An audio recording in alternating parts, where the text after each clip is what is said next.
Good morning, good afternoon, good evening, wherever you are. Welcome to the Movement Radio. We are here broadcasting live from the city of Chicago, and you're welcome to the Movement Radio. Today we will be having a special guest in form of Dele Farotimi, who will be joining us in about 2 hours' time. And so but first, we want to welcome you to the studio. We want to welcome everyone who is joining us to this exciting event, and we want to thank you for joining us. Welcome to the Movement Radio, wherever you are. Uh, Today, we will be running through a few activities regarding the Nigerian state, and we will talk a little bit about why we started the Movement Radio and what we intend to achieve.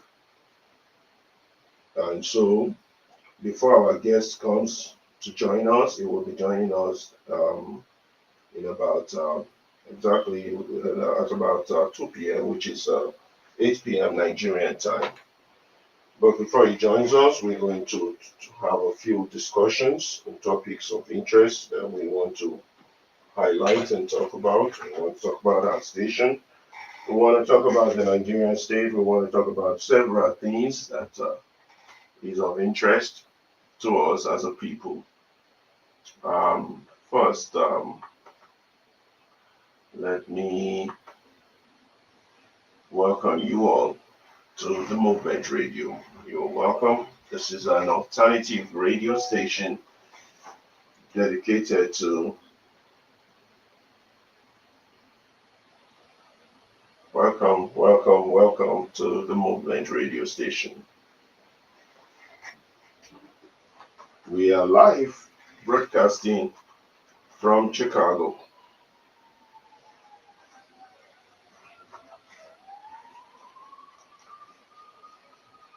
We will today, joining me in hosting this show would be Omoye's Corner. She will be joining us in a few minutes, and we'll bring her onto the studio. And our guest, Mr. Dele Farotimi, will be joining us exactly uh, about 2 hours time, an hour and a half from now. He will be joining us from Nigeria, and we are here broadcasting live here from the city of Chicago. The Movement Radio is an alternative radio station dedicated to improving, reorientating the lives of Nigerians towards a better and a quality lifestyle. We had a few broadcasts earlier this morning, and now we're going to start the show for a second broadcast, which is the main event for today.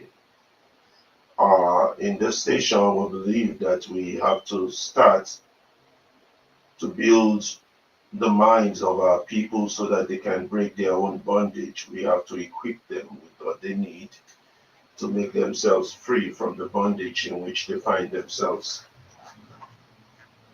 We welcome you for joining us, and we thank you for joining the Movement Radio.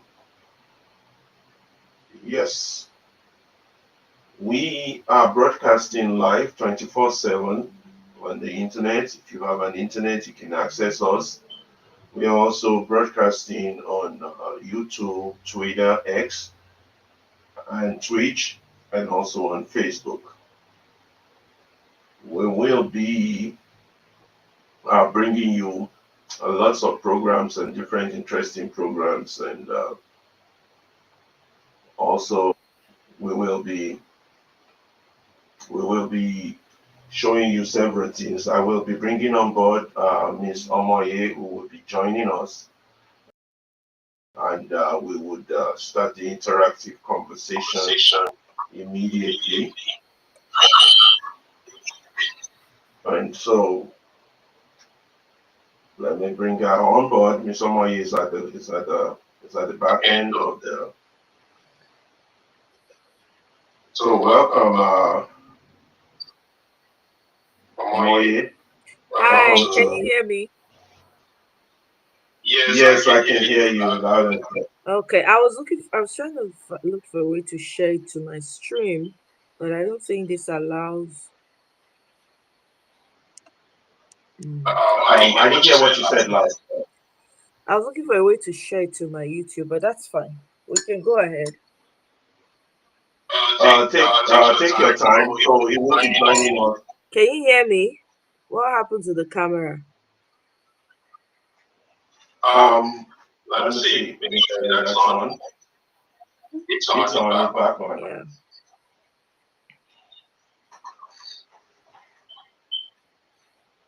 Okay. Good. Okay. So welcome, Omoye. They'll be joining us in about an hour and a half, approximately 8 p.m. An hour and a half. It will be an hour and a half, yes. Okay, Which let is me. about, Yeah, I just wanted to try the studio. I'll come back in an hour and a half then. In an hour, yeah. You'll be joining us fully. Yeah, I'll be joining you guys fully at So, an hour and a half. Yeah. Okay, perfect. Sounds good. So that'll be 11:30 my time. All right. Oh, okay. Yeah. Yeah, that'll be around 1:30 our time. Okay. All right. 8 o'clock Nigerian time. That's what it is. Okay. All right. I'll see you then. Yeah. Okay. Thanks. So, welcome again to the Movement Radio, and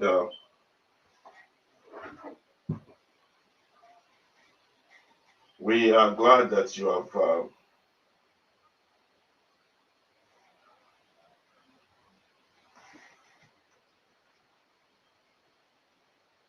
Okay.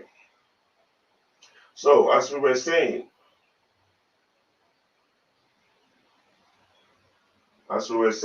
the station is dedicated to promoting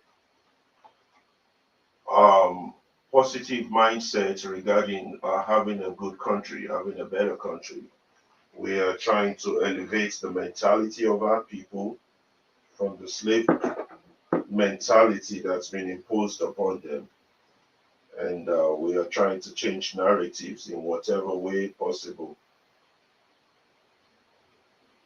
You know,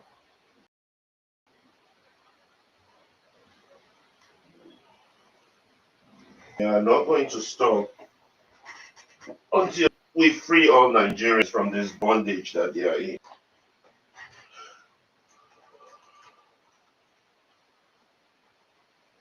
So, welcome again. If you're tuning in from Nigeria, you're welcome. That would be good evening. If you're tuning in from England, that would be good afternoon. If you're tuning in from the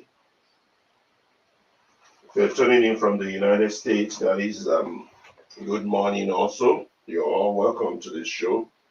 We'll be here talking about Nigerian issues and how we can make our country better.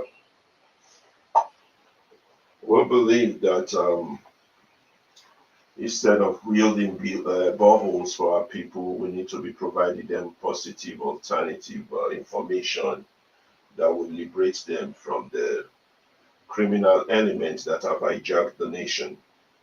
And today we would read you a bio of our guest, and we'll talk more about him later. But before he joins us in the studio, we will talk about this station. We'll talk about a few things that has been in the news in Nigeria lately, and how it affects life, and how it affects you, how it affects me, how it affects all of us.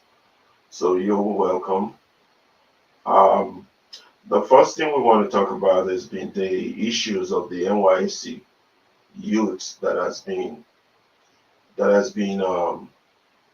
highlighted mainly in the news, which is the issue of the young girl who is serving and then raised an alarm about how the hardship she's undergoing is affecting her life, and rather than receive a welcoming applause from some Nigerians, she was attacked and castigated, but most importantly by the same institution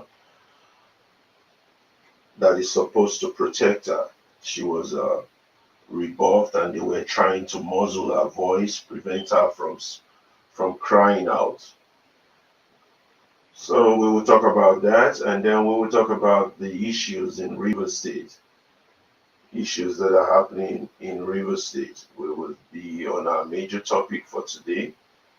Another item we will be covering will be what's the primary objective of this station, and why we have a radio station dedicated to improving quality of information that the people receive, because Nigeria has turned into nothing but a propaganda state whereby the people are fed with various forms of propaganda, and we are trying to change that through this medium and some other medium. We want to thank a lot of people who have contributed positively to changing the narrative in that country.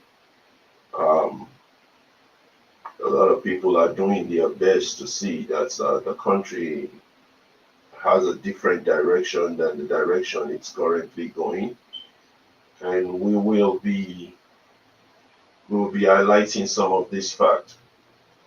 Also, we will be posting up links for people who want to join us, and particularly when our guest is around, we will do that uh, in a few. Now, the Movement Radio is a radio station that is dedicated to us changing narratives, changing the Nigerian narrative, the way we've seen it. We want to pride ourselves in the fact that we are marching towards freedom. We want our people to be able to enjoy better quality of life than they currently have. We want our people to have a country they can be proud of. We want our people to start to change their own story rather than being so helpless and so dependent on others sorting out issues for them. We want all these things to happen, and we are doing our own part or playing our own role towards achieving this purpose. Whatever we all have to do to make the country better is what we have to do. So, welcome again to the Movement Radio. First of all, I want to start by talking a little bit about what we stand for, what we bring to the table, who we are, and how we are going about our purpose. Uh, this conversation will be a little bit long. You're free to add comments in the comment section, and in a few while we will post the link for people to join us who wants to ask questions. We thank you again for joining us, and particularly those who were with us earlier this morning during this production. Our guest will be joining us in about an hour and a half, and we will be asking him some relevant questions regarding the Nigerian state. Um, the Movement Radio is an idea that we ash based on happenings and events that we've been observing in Nigeria that has not been very productive or quite productive in a way. So we wanted a situation whereby the people are not just merely just listening to propagandas and fake news and fake reports and lies coming from the rulers and the ruiners of Nigeria. We wanted an alternative station that can help our people balance their views in whatever shape or form that they can.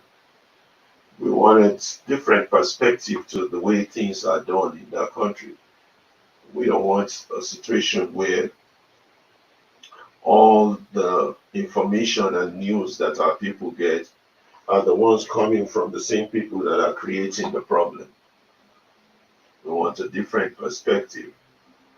Those who put chains on you are not going to give you the keys to your freedom. You have to find it within yourself to find a possibility of liberating yourself. And if everybody keeps running away from the problem, nobody's discussing the problem, nobody's addressing the problem, nobody's acting upon the problem, everybody keeps staying back and looking for a specific savior that will come and help them out, the solution is never ever going to come. So for the solution to happen, we have to be involved, we have to participate, we have to be engaged, we have to be a part and parcel of that solution. This is what we intend to do using this medium. And the medium will not in any way or form be apologetic in the way it addresses issues. It will be very frank and straight to the point on issues that require immediate attention, response, or reaction. Nigeria is a mess. I mean, there's no if or buts about it. Anybody that still disputes this fact is either living under the stone or is just purely being in denial. Nigeria requires a change in direction, the way it's going. Nigeria, it's a punitive state in which it doesn't help its own people. It doesn't help its own people, and some of us are trying to bring whatever kind of attention we can bring to these issues and have it addressed adequately. So the first thing we will be doing today is to talk about the station and what are its primary focus or objective.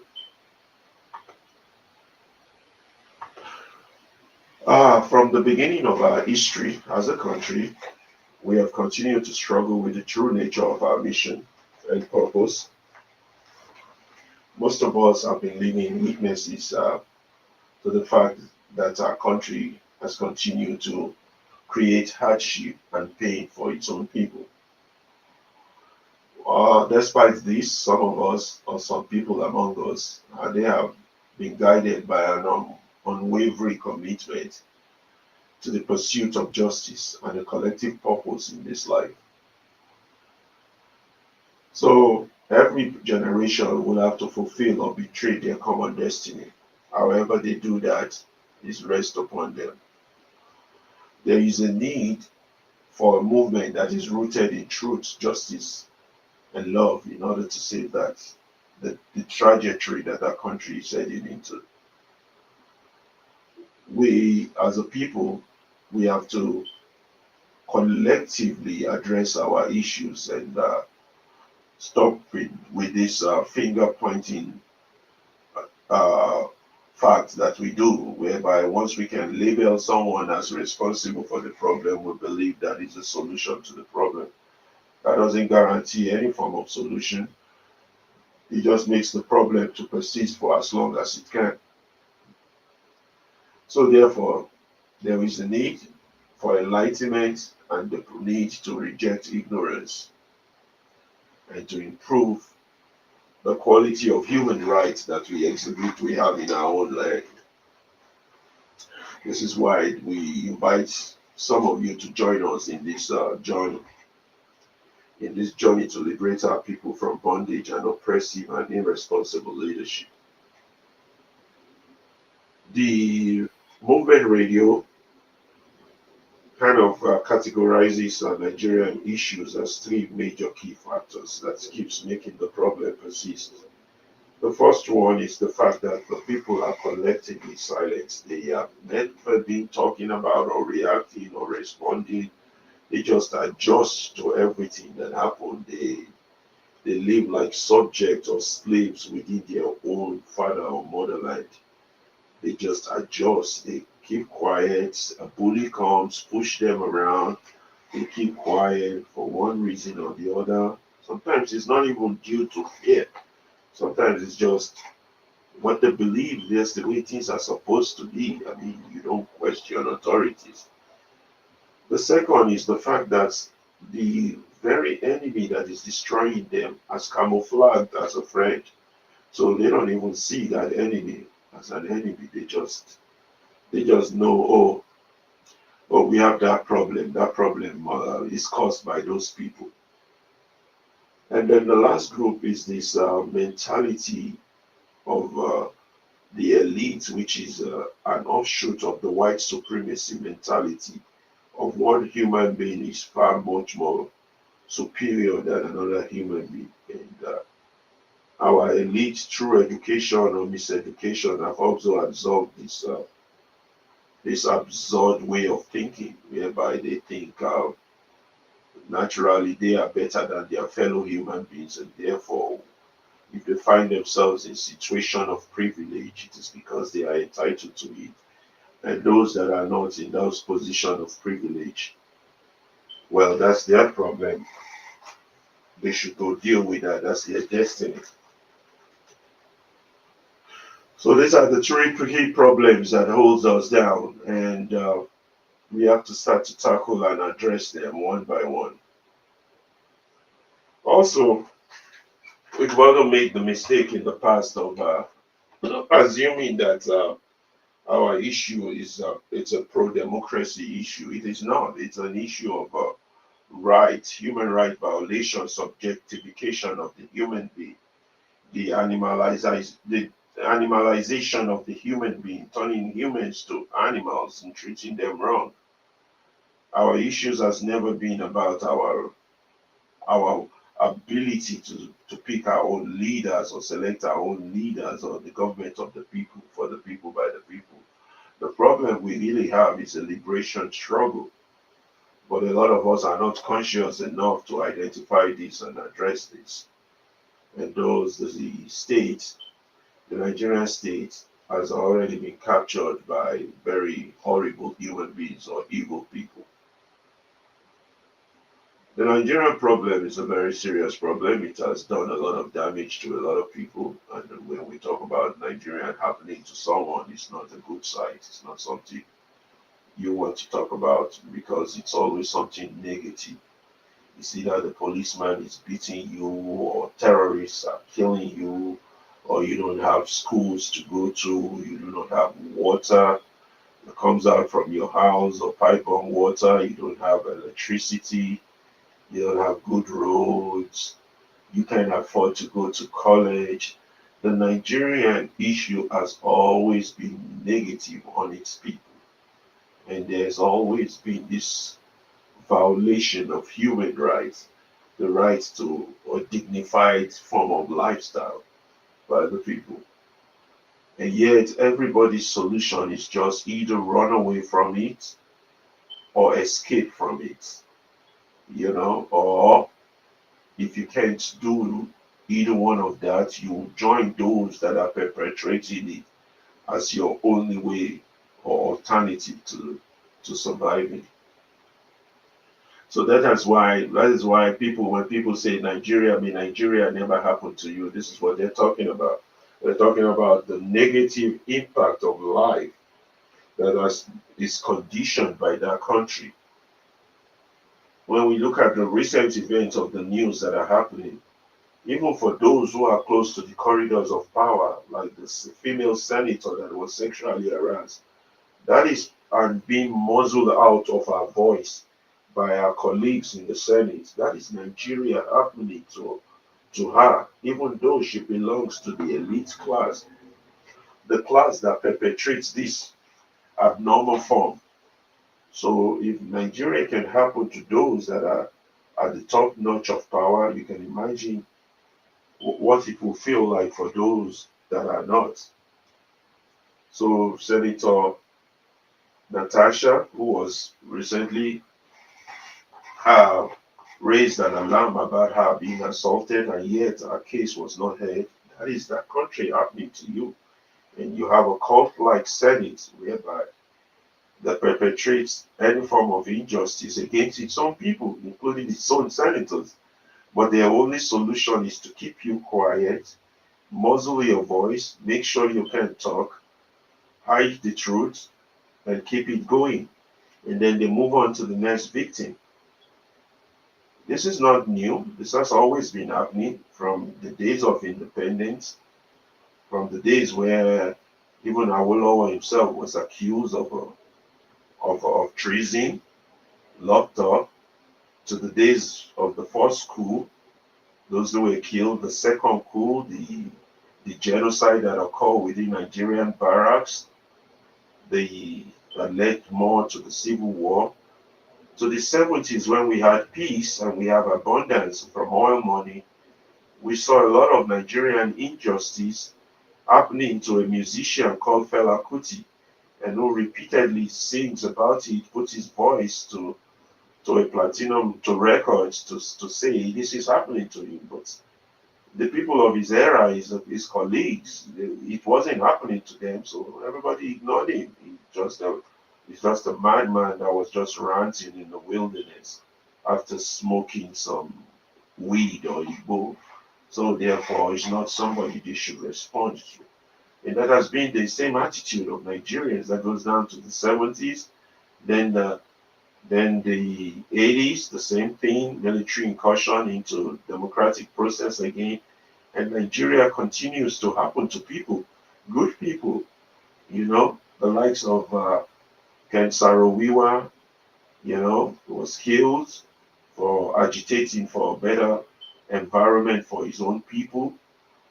A few intellectuals or intelligent Nigerian young officers were killed, the likes of Dele Giwa. So the country continues to happen to people over time. To the 90s, to the era of Abacha and Babangida, and then to even rich people like MKO Abiola, you know, he has always been a part of the problem. But when Nigeria also happened to him, June 12th was cancelled. He was locked up, eventually died in prison. And the story never ends and it continues then into the second dispensation of politics, or which they call democracy, which is really not, in 1999 when they launched the political verbiage of this dispensation. You know, rather than being an avenue of change for the people, it became another Nigeria happening to the people of Nigeria, whereby the elite they sees that as an opportunity to permanently seize power and perpetrate the punishment upon their people. They do this when they were in school back in those days. When somebody becomes a senior prefect or a head boy of a school, that's the opportunity for him to punish the junior ones. So Nigerians have always had that culture of seeing power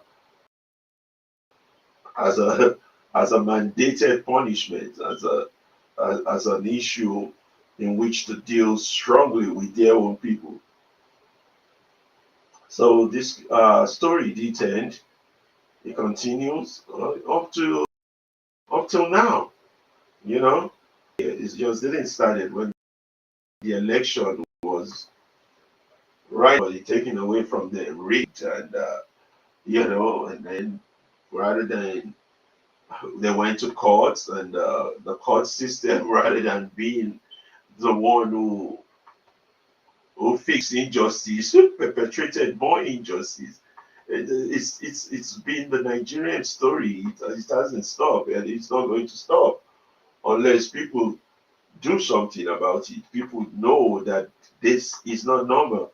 What they continue to accept over time is not normal. It's an abnormality that needs to stop.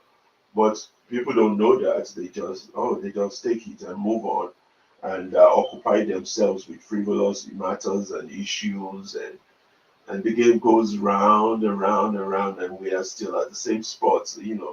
Our lives for over 60 years, it's just getting worse. It's just getting worse and worse for the people.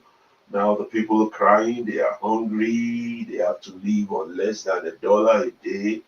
In fact, the minimum wage is less than $40 a month. That's about $1 a day. That has been our history up to today. So it's a structural system that has been built from time immemorial, from the beginning. that is flawed. And rather than people to see it as being flawed and start to come with concrete solutions on how to fix this flawed structure, everybody just keep piling upon it and continuing as if it is normal. And now it has gone so bad that the abnormal has now become normal. You could get kidnapped anytime. You could get killed by terrorists. Just last week, 3 Nigerian soldiers were literally executed in front of the camera. You could get, raped. It's just one injustice after another, and people want to continue to pretend that it's okay or it's just normal. That is the Nigerian in us. No, it's not. This is not, and people have to understand that our history has been nothing but the politics and policies of appeasement and pacification of evil, has been the language of discussion among Nigerian political elite. Rather than address evil and fix it, they would rather pacify it, they would appease it, and they keep appeasing one form of evil to the next. One form of year after year, you appease one form of evil to the next. And that's the Nigerian political elites. They shouldn't be called elites because they are ruiners. They're not elites. They're abnormal people. They're sick people that should be put in a psych ward. And then the general public also are complicit by their own silence. That silence and refusal to respond or react to these actions by the elites. So it's just one problem compounds another problem. That's why the country is on its knees now, and people are suffering because the style of governance they have is, if you're my party, if you're my friend, me and you will put it together. We have an arrangement. It's my turn, Emiloko. And that's why it's turn by turn, Nigeria Limited. Rather than fix the problem and say, how does multitude of people with different cultures, how do they live together with equity and justice? No, we'll rather form an appeasement and we'll rather pacify evils. And well, if I'm the one benefiting from this now, it is right.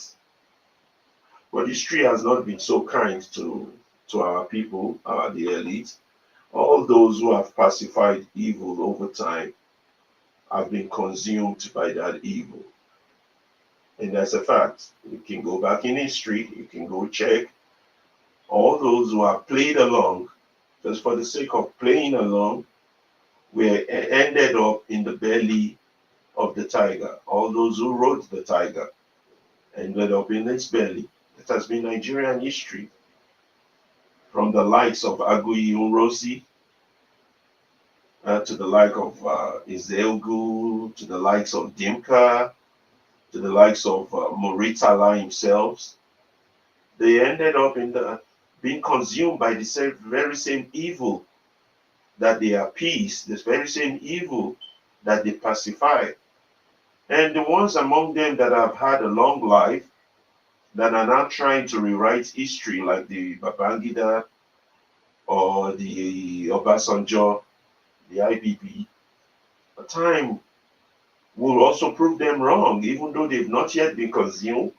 But at least God has kept them alive this long so that they can see the ruin that they've created, the ruin that they are a part of. That is a fact. Yeah, we know we are talking so much, but these things have to be said. Our people have to know the fact. You know, this is a talk show. We're here to talk, to educate, to reorientate.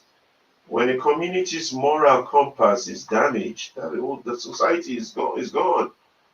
People, biblical people will say, you know, righteousness exalts a nation. What happens to a nation that is full of unrighteousness? You get the results you have.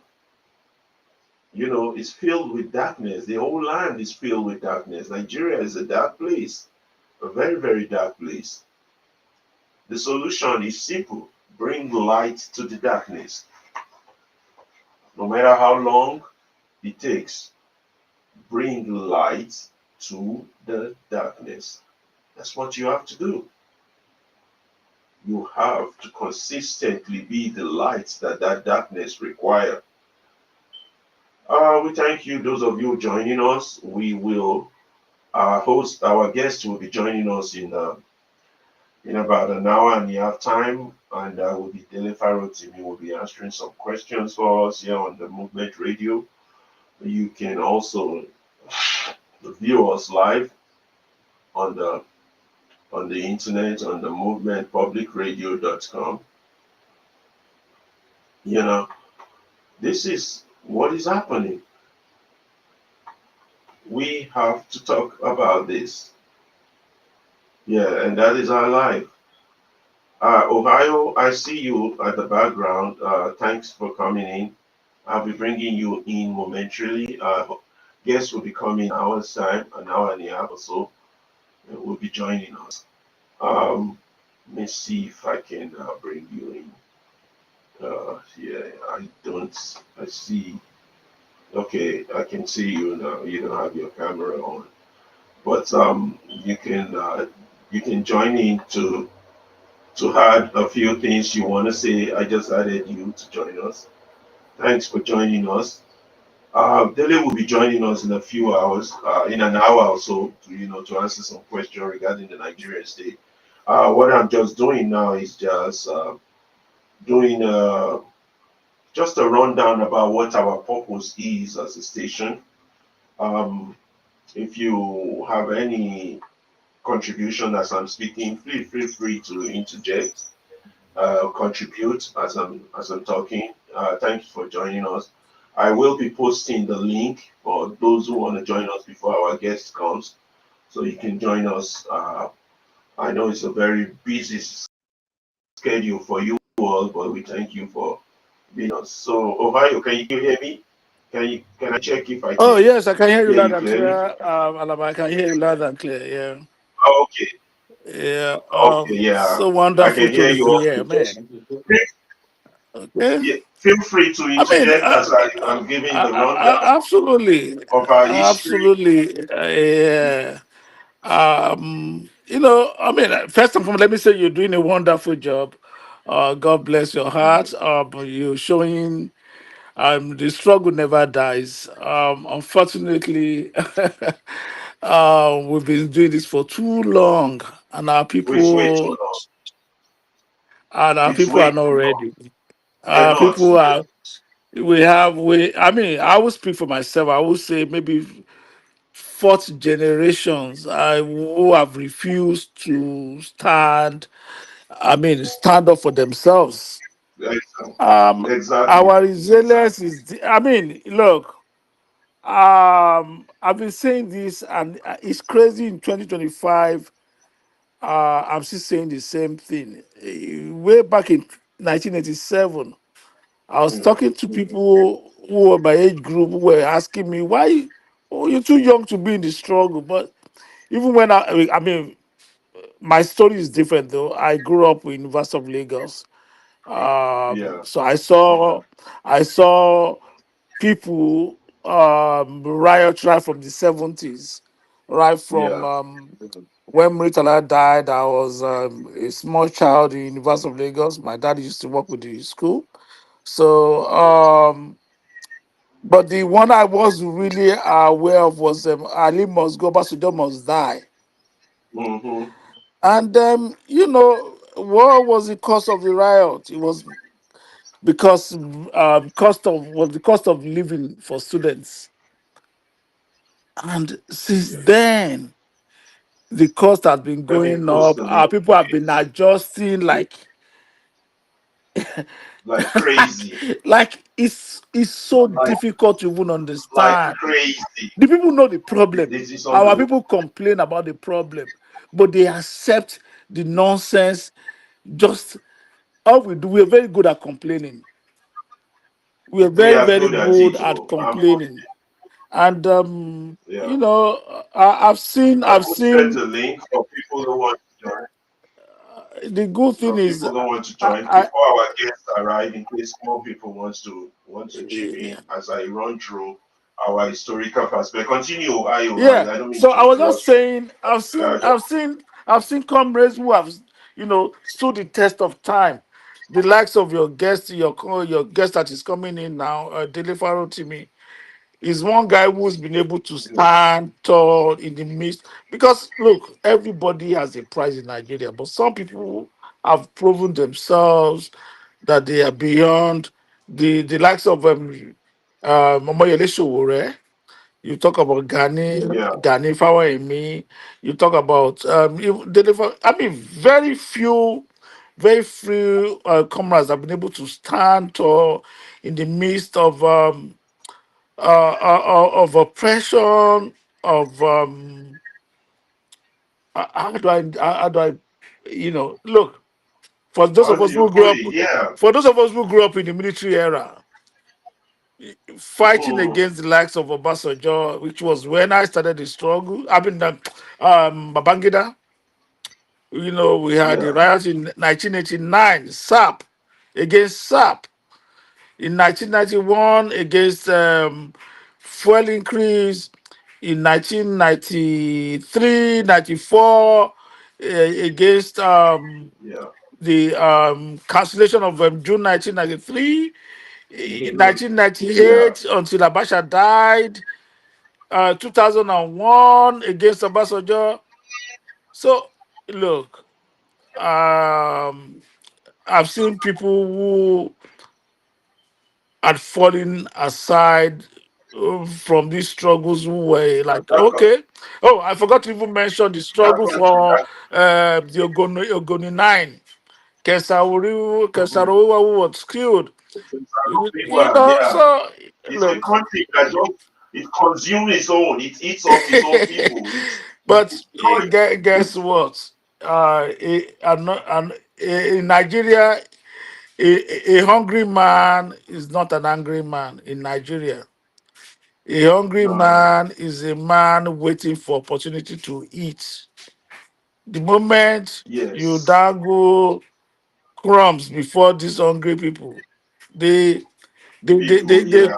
they're very quick to jump ship, and Yeah. it's quite unfortunate.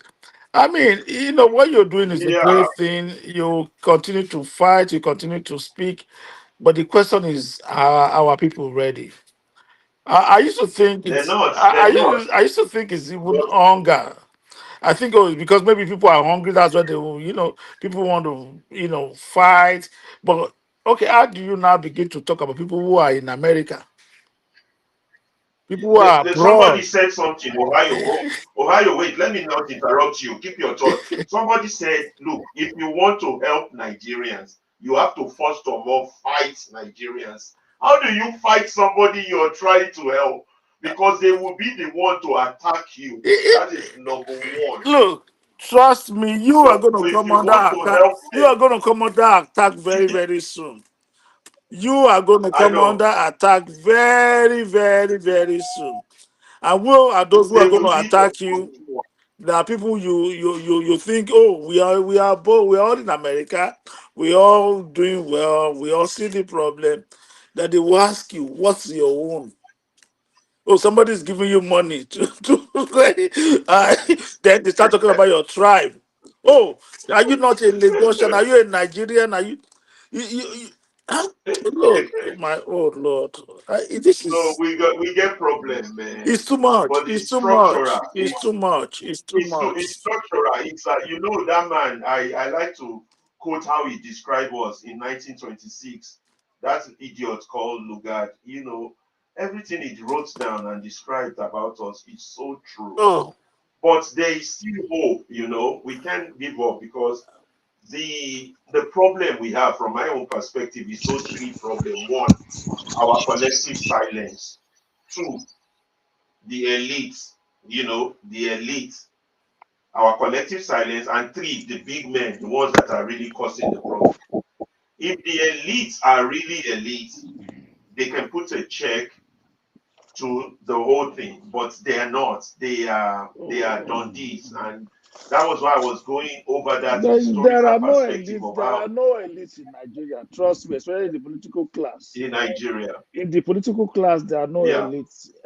Everybody in Nigeria politics is hungry, and they are being ruled. I mean, the funny thing is, hungry, yeah, the funny thing, they're all being used by some people who would I say yeah, the unseen elites, because they're all dancing to a tune. And let me say this. Okay, that's true. let me just paint a picture so that you understand what I'm saying. When there was a coup in Niger, when the, Yeah, when there was a coup in Burkina Faso, that's our right. our people rose, our president rose to say he wants to go to war in Niger.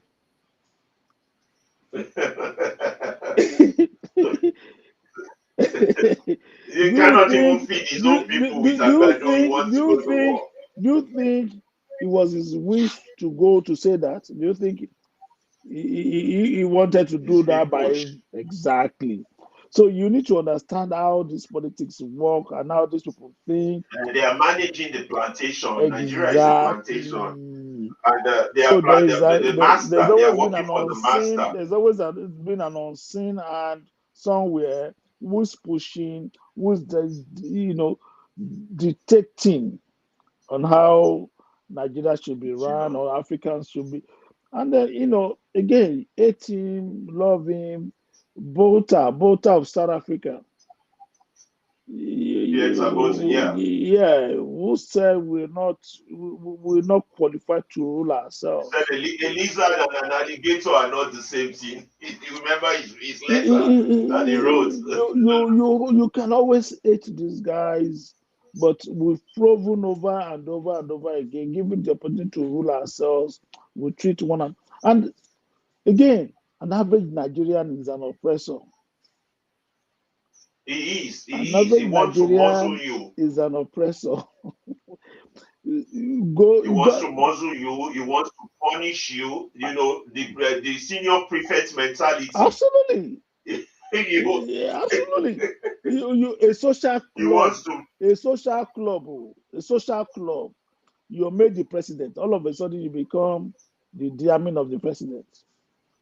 You Yeah, I become mean, yeah. you become the Lord Lugard of the club. A club, a society, Just an ordinary class, club. old school, old student association, classmates. So It is. all of a It is sudden, terrible. all of a sudden, he becomes chair. He cannot even move, take his own bag by himself again. His chair. And you see, our society is so screwed. I don't know.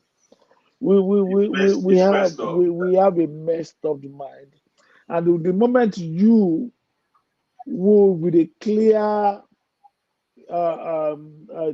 mind, With a clear clear mind, head, you become clear an vision. object of attack. The Yeah. moment you say, "Why are we doing this?" Oh man, damn it! Oh, there is the rebel.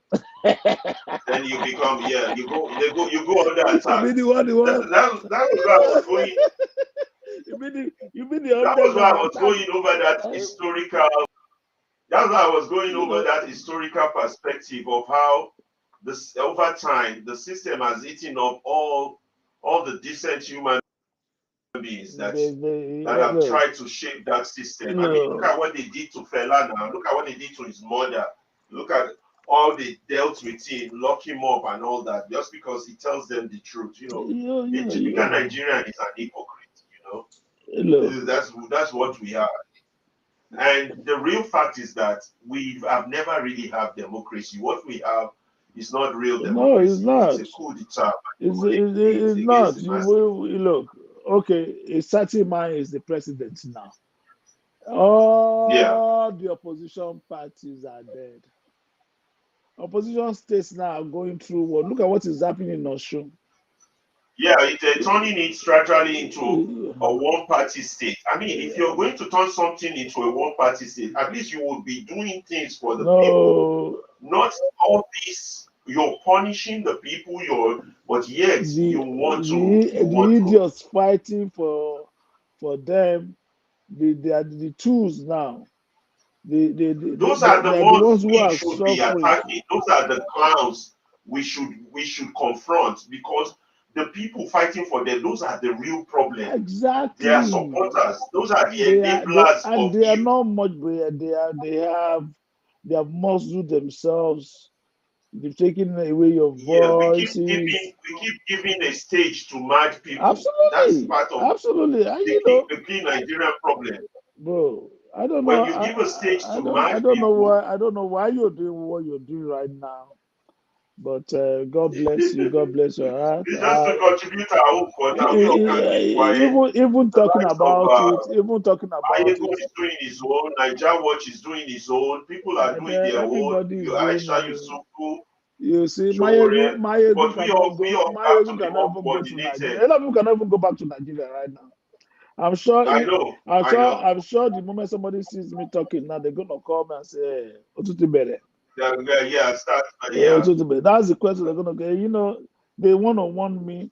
It's not that I give a damn about what anybody thinks or say, but my problem is the same people we are we're fighting for, we're doing everything for, are the ones who are going to sabotage you, who are going to. They they complain are now. the They know the ones. They are problem. indeed. Look, bro, I don't know. I really do not know. But we can't keep quiet. We have to shine light to the darkness. You I can mean, keep shouting we until just have to keep. you look. You see, We got to keep shouting. Fela sang a very good song. You say, Yeah. police slap you. You say, You go. mama dey for RAMINBA go house, whip your yansh. mama dey for house, papa Mama dey dey house. for house. I Papa no dey for wan house. die. You see, I now don't want to. the song now applies to me in a different form. Me now, as In a the older different. I'm getting, Okay.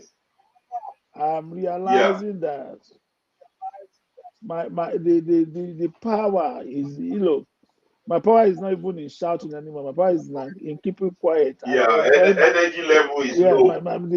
sanity now. I have young kids. I don't want to waste my energy running for people who don't give a damn. Let me yell at my kids. Let me tell them to do the right thing. Let me guide them to do the right thing. Because these people are not ready. You keep shouting. They're not. You They're know, not. Ganifami died when he shouldn't have died. Beko died when he shouldn't have died. Yeah. Believe it or not, Yeah. if not for the struggle, these people would not have died when they died. That's true. So That's true. They were extremely stressed. no, they died for Nigeria. Again, who remembers them? Who gives a damn Nobody. about these guys?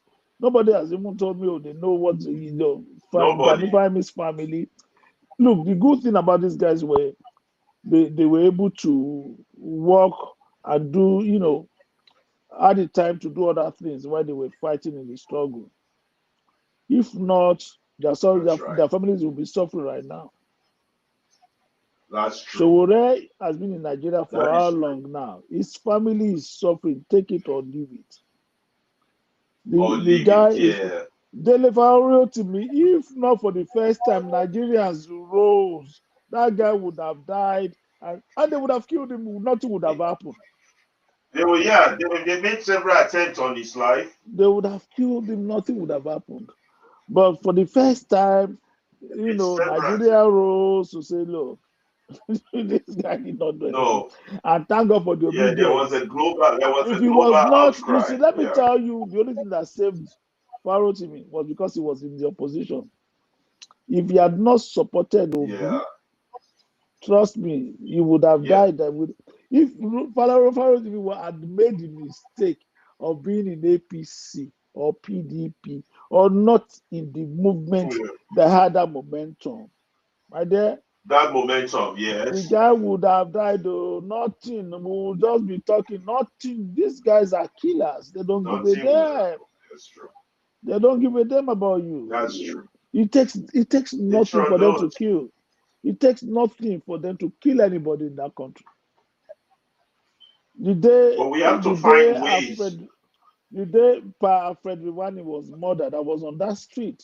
Oh yeah, Rwani, I remember Yes, him. Yeah. yes. You know, I was on that street, Dudua Crescent in Ikeja. Yes. You I know, remember during the June 12 era, Abacha it Babangida was time. it was even yes, it was in 1995. Yeah, 1995 precisely. I was on that street when that happened, and I saw. Oh my God! Look, my dear, I don't know. I think we love Nigeria too much. We love Nigeria more than Nigeria loves us. Yeah, there's no that We country. love There's no Nigeria more than country. Nigeria loves us. Because if not, I There is don't no see country. why. I don't see why. I didn't benefit anything as a Nigerian from Nigeria. I no contract, no government, nothing. But you Nothing. know, we still love people who have benefited everything. Their children's children, feeding fat of Nigeria or Nigeria, are the ones still, controlling things. Wow. They're going to tag us that, oh, we are the enemies, whereas those in power are the true enemies of Nigeria. No, those are the real enemies. That's what we're getting at. And this, Nigerians don't know who their real enemies are. oh, They're confusing enemies with friends. That's the look, problem. There's that the, misconception on who the real enemy you is. trust me. They're confusing enemies. The moment I say one thing now, tomorrow morning Olumide, they I wake see up. you there. Oh. Tomorrow they wake up and go and look for my house in Lagos and say, oh, we're marking it for demolition because he said something. They look for your father's house in Lagos. They mark him. Say they mark him for.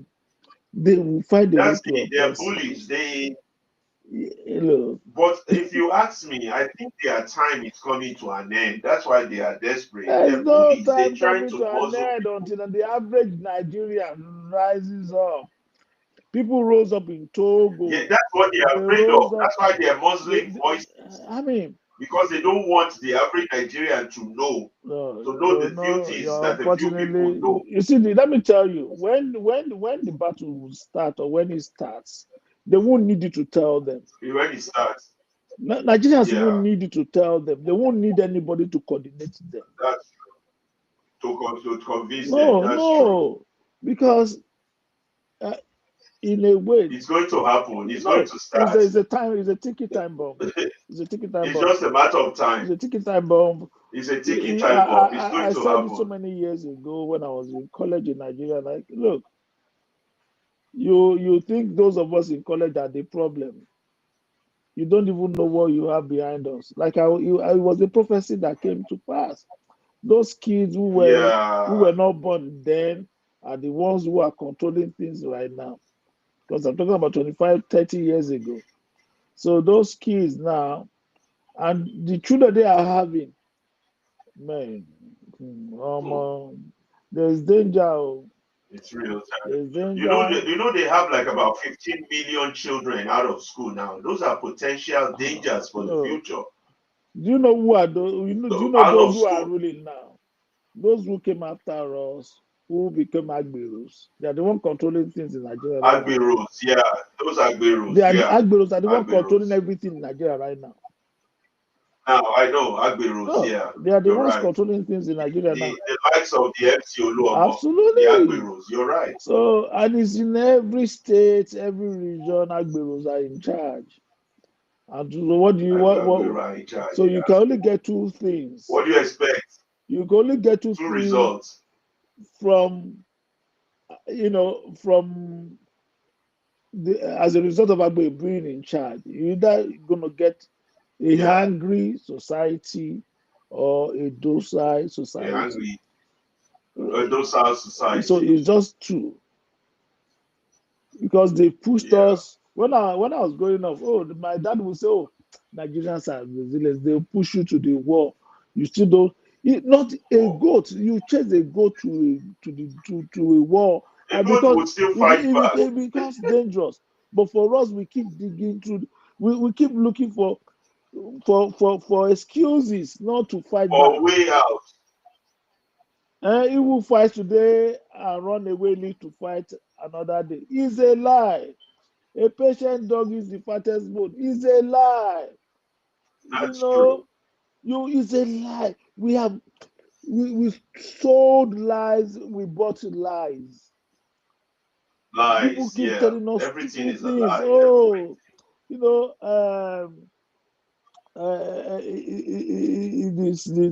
the sun will rise tomorrow. Which sun will rise? The one that is They rising say right they're now is building a not. great Yeah. future. Just manage. We keep No, pushing no, our. no. They're building a great thing now. Just manage. I mean, we keep Just making manage excuses until for our oppressors. We keep talking about lies. tomorrow that may never come. Tomorrow We they'll keep never singing come. songs, even the revolutionary songs. We'll keep singing songs that gives us hope when there is no hope. Yeah, yeah. There is no hope, but Hope and we things keep are giving getting worse false every day. hopes. False hopes That's everywhere true. you go, everywhere you turn. Every It's day. false, false, false, false, false. Falsehood has become the real thing. That's the problem. And funny thing that we know this guy is a fucking liar. He's a lie. Somebody is telling you a lie to your face, and you accept it. You know he's lying. You He's know he's lying. lying. Yeah, You know what he's saying is not true. But you will not. You that's true. deliberately accept falsehood. Then you turn around to say, "Oh, it deceived." You That's knew true. it. In Hmm. Nigeria, But that's your people, though. English word became a big thing.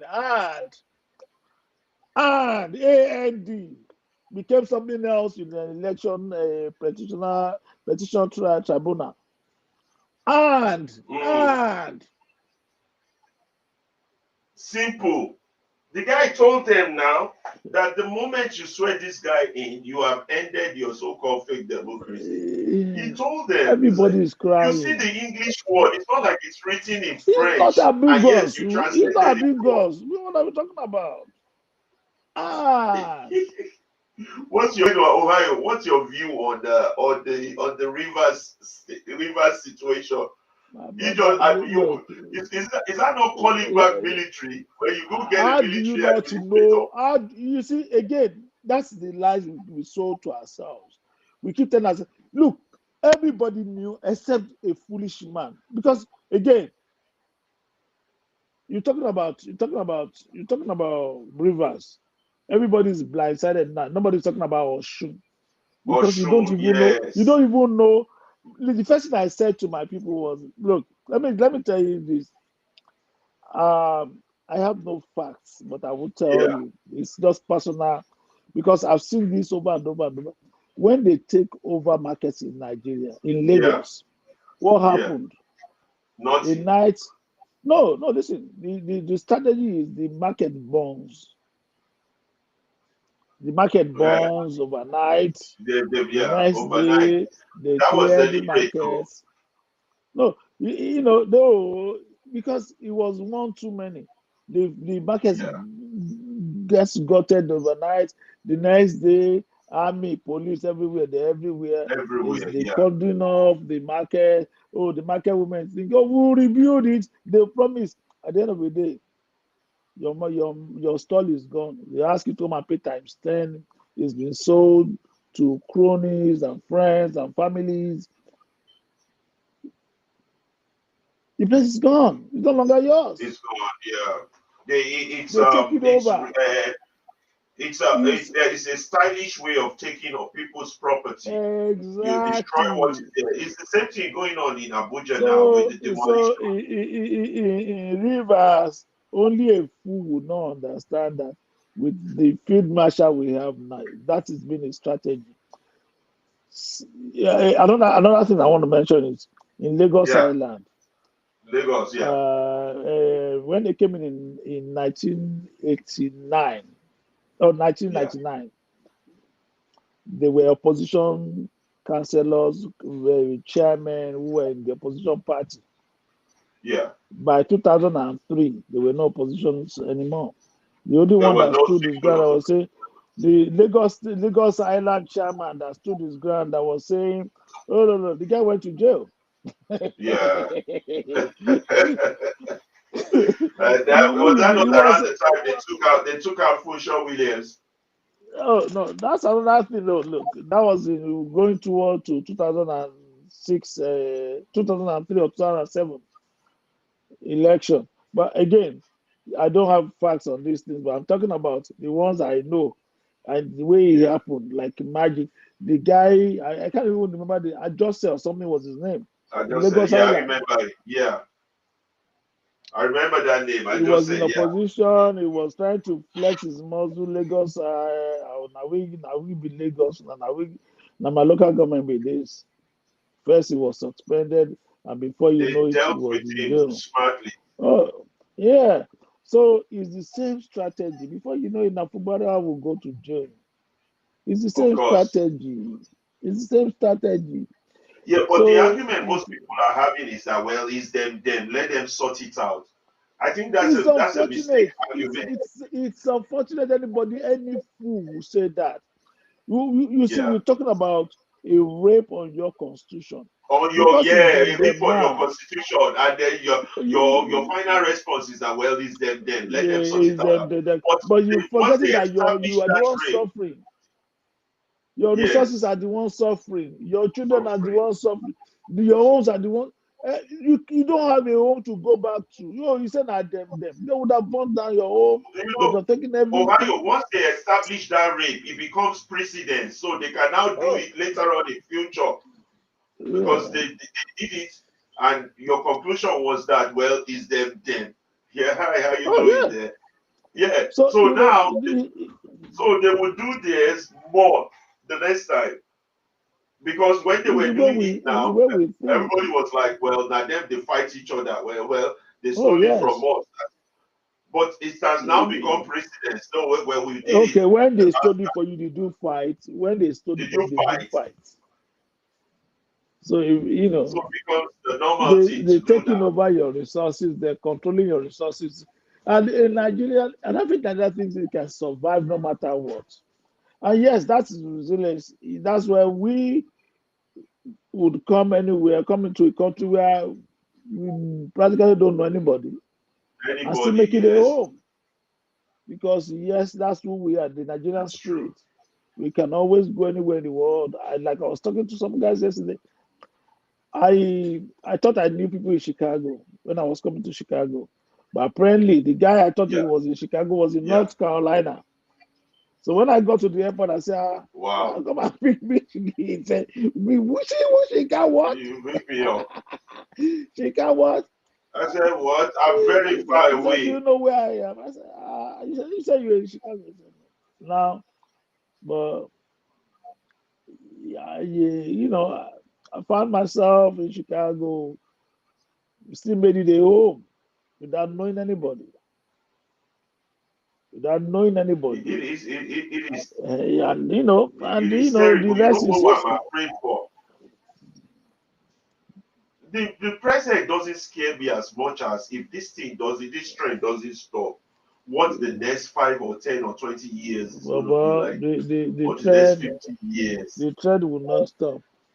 The trend will not stop because It will just still be the same pattern. when you think it's gonna stop is when people who understand how a system works abroad.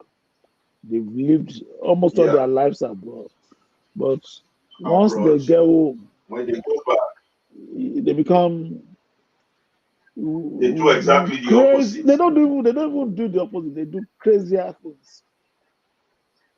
Crazier things that you And can even imagine. let me paint a picture so that maybe you understand what I'm saying. It's not even just Nigerians. Nigerians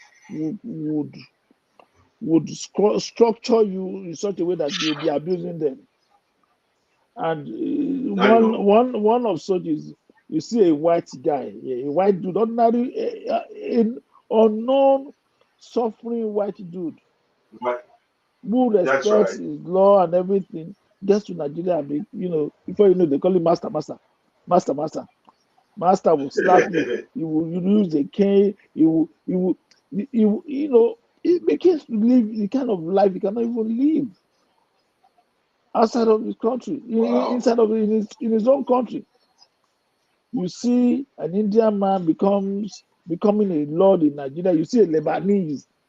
Oh, everybody's going, oh, Igbo, Lebanese. Oh, Lebanese, yeah. Lebanese. Oh, And they are the organs all over. you see somebody who came with And they nothing, control who resources. has no result for, nothing. Not even a technical whatever. They make him Not not. even one technical skill. Oh my damage. Oh my God. Look, Baba, talking about Nigeria kills me. Man, not like it's giving me a headache Well, already. thank you, John. Let me continue with my You prologue, and see, then I see, I I can would, hear you. I just you wish at the end of I, the day you don't grow too old for your wife because by the time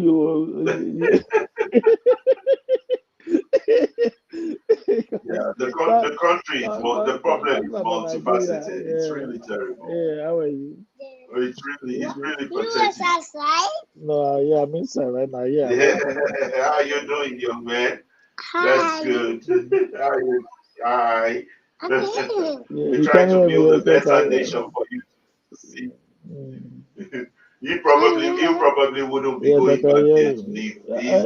I hope so. Yeah, I how you mean, doing? mm, Hi.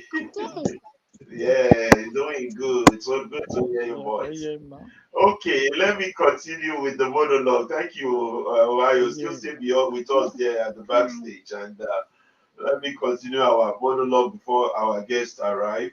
And then we'll be able to start on the questioning. So, the Nigerian issue You know, has been now paddy you, put them you, together according to Lela. just, You know. you just said something that is funny. You said, "Oh, these are Yeah. the ones who are going to Nigeria." Do you know the only time you say to a Nigerian you're going to a child that you're going to Nigeria is a form of punishment? It Do you is, know it that? is. It is. I know. It is a pun, but it is a punishment. It's true. You're That's a talking factual about punishing statement. a child. You know, be careful It with is those true. things. It's a huge punishment. Yeah. So when you say that Okay. to a child, the only thing you're saying is punish. I will punish you. I I will want to send you back to punish you. Nigeria. I want to send you to hell. So again, because these fools who are They in are charge fools. are not They are acting. fools. You know, They are it, it, clowns. They are it, clowns, and they are. That's what they are. you know, Clowns and fools. it's just it's horrible. It's not. I don't even know how to describe it. The way the country is running. What are you doing? Leave it alone. It's gone. It's gone. Yeah, Ohio. Let me run through a Please, my few brother, it's nice talking. yeah, stay on the I'll background be with us listening. there. Don't go nowhere. I I sure would will. No, I bring ain't you going back in nowhere. later on when it comes. I, Mommy, yes. Dad, why you? Yeah. I'll bring you back in later. Let me continue with this monologue. Okay. So, like we were saying, the Nigerian problem is a hydra-headed issue, and we continue to push and say what we can say about the solution to the issue. Everybody already knows. We're not going to be quiet about it. In about 30 minutes, our guest will be here. But first, we want to conclude our prologue, monologue that we were saying about why the problem is the way it is now. Um, the solution is to bring light to the darkness. There's a solution. There's no problem that God has created on earth that does not have a fixed or permanent solution. All problems have their solution. It might be look difficult, it might look hard, but it's solvable. All problems are solvable. It's just that we as a people have to work hard at it. Thank you very much, Ohio. I didn't even say thank you for coming on, and Olumide at the background there. I will bring you guys back on once our guests arrive. But I want to complete my monologue on possible solutions to this. From my own perspective, I think that the political dispensation of all these political parties, it doesn't matter who's in power, whether it's APC, PDP, LP, and all the other political parties, they're all raising army of the dead. They're not going to fix the problem. The current dispensation cannot provide relief. As it's currently set up, it has to change. There has to be a massive call for judicial reform and electoral reform. And until those rules of engagement are clearly stated, there is not going to be any form of change or revolution. The trajectory will continue to go down the drain. And this is a very valid point, but the sad reality of this point is that 95% of Nigerians believe otherwise. They are wrong, and we have to find a way to convince them that they are wrong. They believe that the current system, if they just continue to participate in it, just continue to adjust it here, if they have a good man, that it will change. No, no, it's not going to. We need 10% of this 95% of people who believe in this current trajectory. Now, a lot of people will say, yeah, but I don't believe in this current trajectory. Yes, you do. If you're a member of APC, if you're a member of PDP, if you're a member of Labour Party, if you're partaking in this electoral process as it's currently set up, then you're part of the problem. You just don't know you're part of the problem. The second point I want to say is that there's solution, but the second point is that there has to be more emphasis in identifying who the enemies of the nations are. Like I've said, we have enemies within. We have to work harder in identifying them and castigating them. We cannot continue to jolly dolly with people that are destroying your life. You can't continue to jolly dolly with people that are cheering them on. You can't continue to jolly dolly and say, but I don't want to use insulting word, but I don't want to abuse this one. I think they are my elders. I think they are my brothers. No, they're not. They are destroying you. They're destroying your seed. They're destroying the seeds yet unborn that are coming from you. They are not your friends. It don't matter how you look at it. They are your enemies, and you have to recognize that fact. Identify them. Also identify the reasons why they are your enemies, and then list the reasons. And instead of them perpetuating their action against you, you have to stop knowingly supporting them or unknowingly supporting them, because they are supporting the status quo that makes a terrible system. I like that word, terrible. Tinubu is a terrible president. As sad as that sounds, as true as that sounds, Tinubu is a terrible president. Is that Tinubu is just a symptom of the problem. If you remove Tinubu today, you will still have the same problem, and that's a fact. The third thing we have to do in solving this problem is to recognize why these people you've listed as enemies are the enemies. You have to recognize that and castigate them. Number four thing we must do is do not recognize their voices. All these repeating what the ruiner says, repeating what poisonous people like Reno or Mockery says, repeating what Tinubu says or what the Attorney General says, all in the name of a balanced opinion. It's not going to help the country. You have to completely jettison these views and replace them with alternative views. You have to ignore them. The entire mainstream news media in Nigeria has to be ignored. The media house that is asking Aisha Yusuf how to fix the Senate when they have 109 senators, they cannot take a microphone to one of them and ask them, one of those senators, how do you fix your Senate? They are asking an active citizen, how do you fix the Senate? You have to completely jettison this type of media. You have to completely ignore the mainstream media. You continue to listen to them. All you're doing for them is spreading their propaganda and lies. And that is why the entire nation has remained docile and inactive, because you are what you eat. You are what you hear. You are what you listen to. If all you listen to is lies and propaganda, then you become that lie and that propaganda. You don't become nothing else. You don't become better than that. You have to create your own medium or media, whereby you can hear positively minded opinions. You can know about great leaders like Martin Luther King, like Malcolm X, like strong leaders like Marcus Garvey, people who would inspire hope in children, in generations yet unborn. They have to know about those people instead of he constantly repeating what the same people that cause your problem says. And you consider that news, and you have a lot of Nigerian intellectuals as we speak now. They are all over the social media analyzing and psychoanalyzing views from all these morons. They don't inspire hope. They don't inspire the future. They're visionless. They have 66 years of utter failure. Are those the people you want to listen to? Are those the people you want to call leaders?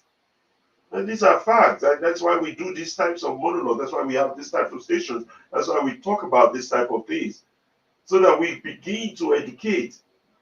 Our generation, we grew up listening to media houses like NTA, LTV. What has those led us to? All they do is tell us what Babangida did, what IBB did, what Shagari did. Made us pacifists, and now we don't even know what is ours, what is not ours, what belongs to us, what doesn't belong to us. Because we have been constantly fed falsehood and lies, and that's what we consume. We continue to consume this falsehood. That's the point of this monologue. Hopefully, somebody somewhere is listening that this will change their mind. If Nigerians has been paralyzed by media stations like NTA, channels, journalists, that one that wears tight pants, that slim guy, I don't know his name. I gotta get his name so I could blast their name out. All this, even Arise, you know. Oh, for lately, I got to give it to Abati. Abati did condemn the sacrilegious rape on the Constitution. That was quite surprising. It wasn't just Rufai that was talking. That was good. All the stations, all dead-end stations, if they were positive, they wouldn't be dying. All these news stations, since independence, all we've been doing is to obey and comply. I remember, that's why the white man came, and all they do is they say, apes, obey. They call us apes, obey. And we go, hey, apes, obey, hey, apes, obey, hey. And we're jumping to, that's what we're still doing. We're still being called apes now by our own brothers who are our enemies, who we don't see as enemies. But they are your enemies because they're destroying your fatherland, they're destroying your motherland. Your land is nothing but a graveyard now, with all the gold, the oil, the minerals that God has blessed you with the land and the sun. You have to run away to a white man's land to achieve success. And you don't want to see those people as your enemies, then maybe you're not using your brain. Since independence, all we do is apes obey, apes obey, apes obey, and we comply. No intuitive thinking, no questionnaire style of journalism. We've been socially engineered to accept rubbish, and we will rather lament about our problem than suggest concrete solutions or alternative explanation to solving our issues. Now that technology has made it possible, we can cook for them in our kitchen, and they can hear what we are cooking right in their very bedroom. That's our objective here on this station, on this movement radio. We intend to achieve this fully. We want to use technology to our advantage, not the rubbish Nigerians are doing on social media, discussing tribe, discussing bigotry, discussing religiosity, vacuous religiosity. That's not what technology should be used for. Technology should be used to change the quality of life of your environment. And that's what we are going to be doing here.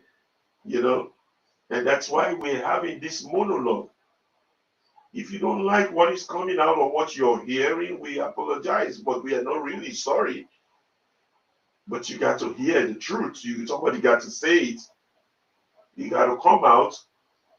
You know, Kanu has called that place a zoo. I think it's an insult to even call the place a zoo. A zoo is far much more well organized than what we have. You know, animals are fed on a daily basis in a zoo. The zoo had workers who walk in, who come in, who go out. You know, to call that Nigeria a zoo is insulting. It's worse than a zoo. It's not a jungle either. It is something that the dictionary has not found words for. And we have to talk about these things. In about 30 minutes, our guest will be joining us. Our guest will be Dele Farotimi. We're just doing a general monologue. Also, to assist, help us with the interview will be Omoye Kona will be joining us to ask questions on Dele Farotimi. So we thank those of you that are joining us, that are with us. We thank you for joining us. We could say good afternoon, good morning, good evening, wherever your geographical zone is. You're listening to the Movement Radio, a radio station dedicated to the enlightenment of the minds of the Nigerians, to bring freedom to the Nigerian soul, to the Nigerian mind. We are here doing our thing here from the city of Chicago. So we go back to what we're talking about. You know, we have been socially engineered to accept rubbish. We would rather lament. That's what you see Nigeria educated fools do. They will list the problem from A to Z, no solution. 66 years old, no solution. 50-year-old with multiple PhDs, no solution. They're being run by agberos, people who never went to school, drug dealers. Election is being rigged by people with PhDs, rigged for those who are certificate forgers. That should tell you the irony of that nation. Anyway, we talking, some people wondering why we're doing this, but somebody got to do it. Somebody got to tell people some home truth, particularly those elites that like to hear themselves talk, thinking they are analyzing, speaking rubbish, talking about Trump, talking about Ukraine, talking about things that are not relevant to your life. Talk about your own country, talk about your own nation, talk about how your nation can be better. You analyzing Trump or America's problem is not going to solve problem. America has been designed to survive hardship. It's not your analysis that will save America or damage America. Go focus on your father's problem, on your mother's problem, on your homeland. Come on TV, come on the internet, start doing stupid analysis. And when they fail, they attack each other. You know, it is that tribe that's responsible for my problem. That's why we're doing this. We don't lose our voice doing this. But we have to use technology. We got to make it possible for us to say these things. And we have to keep saying it.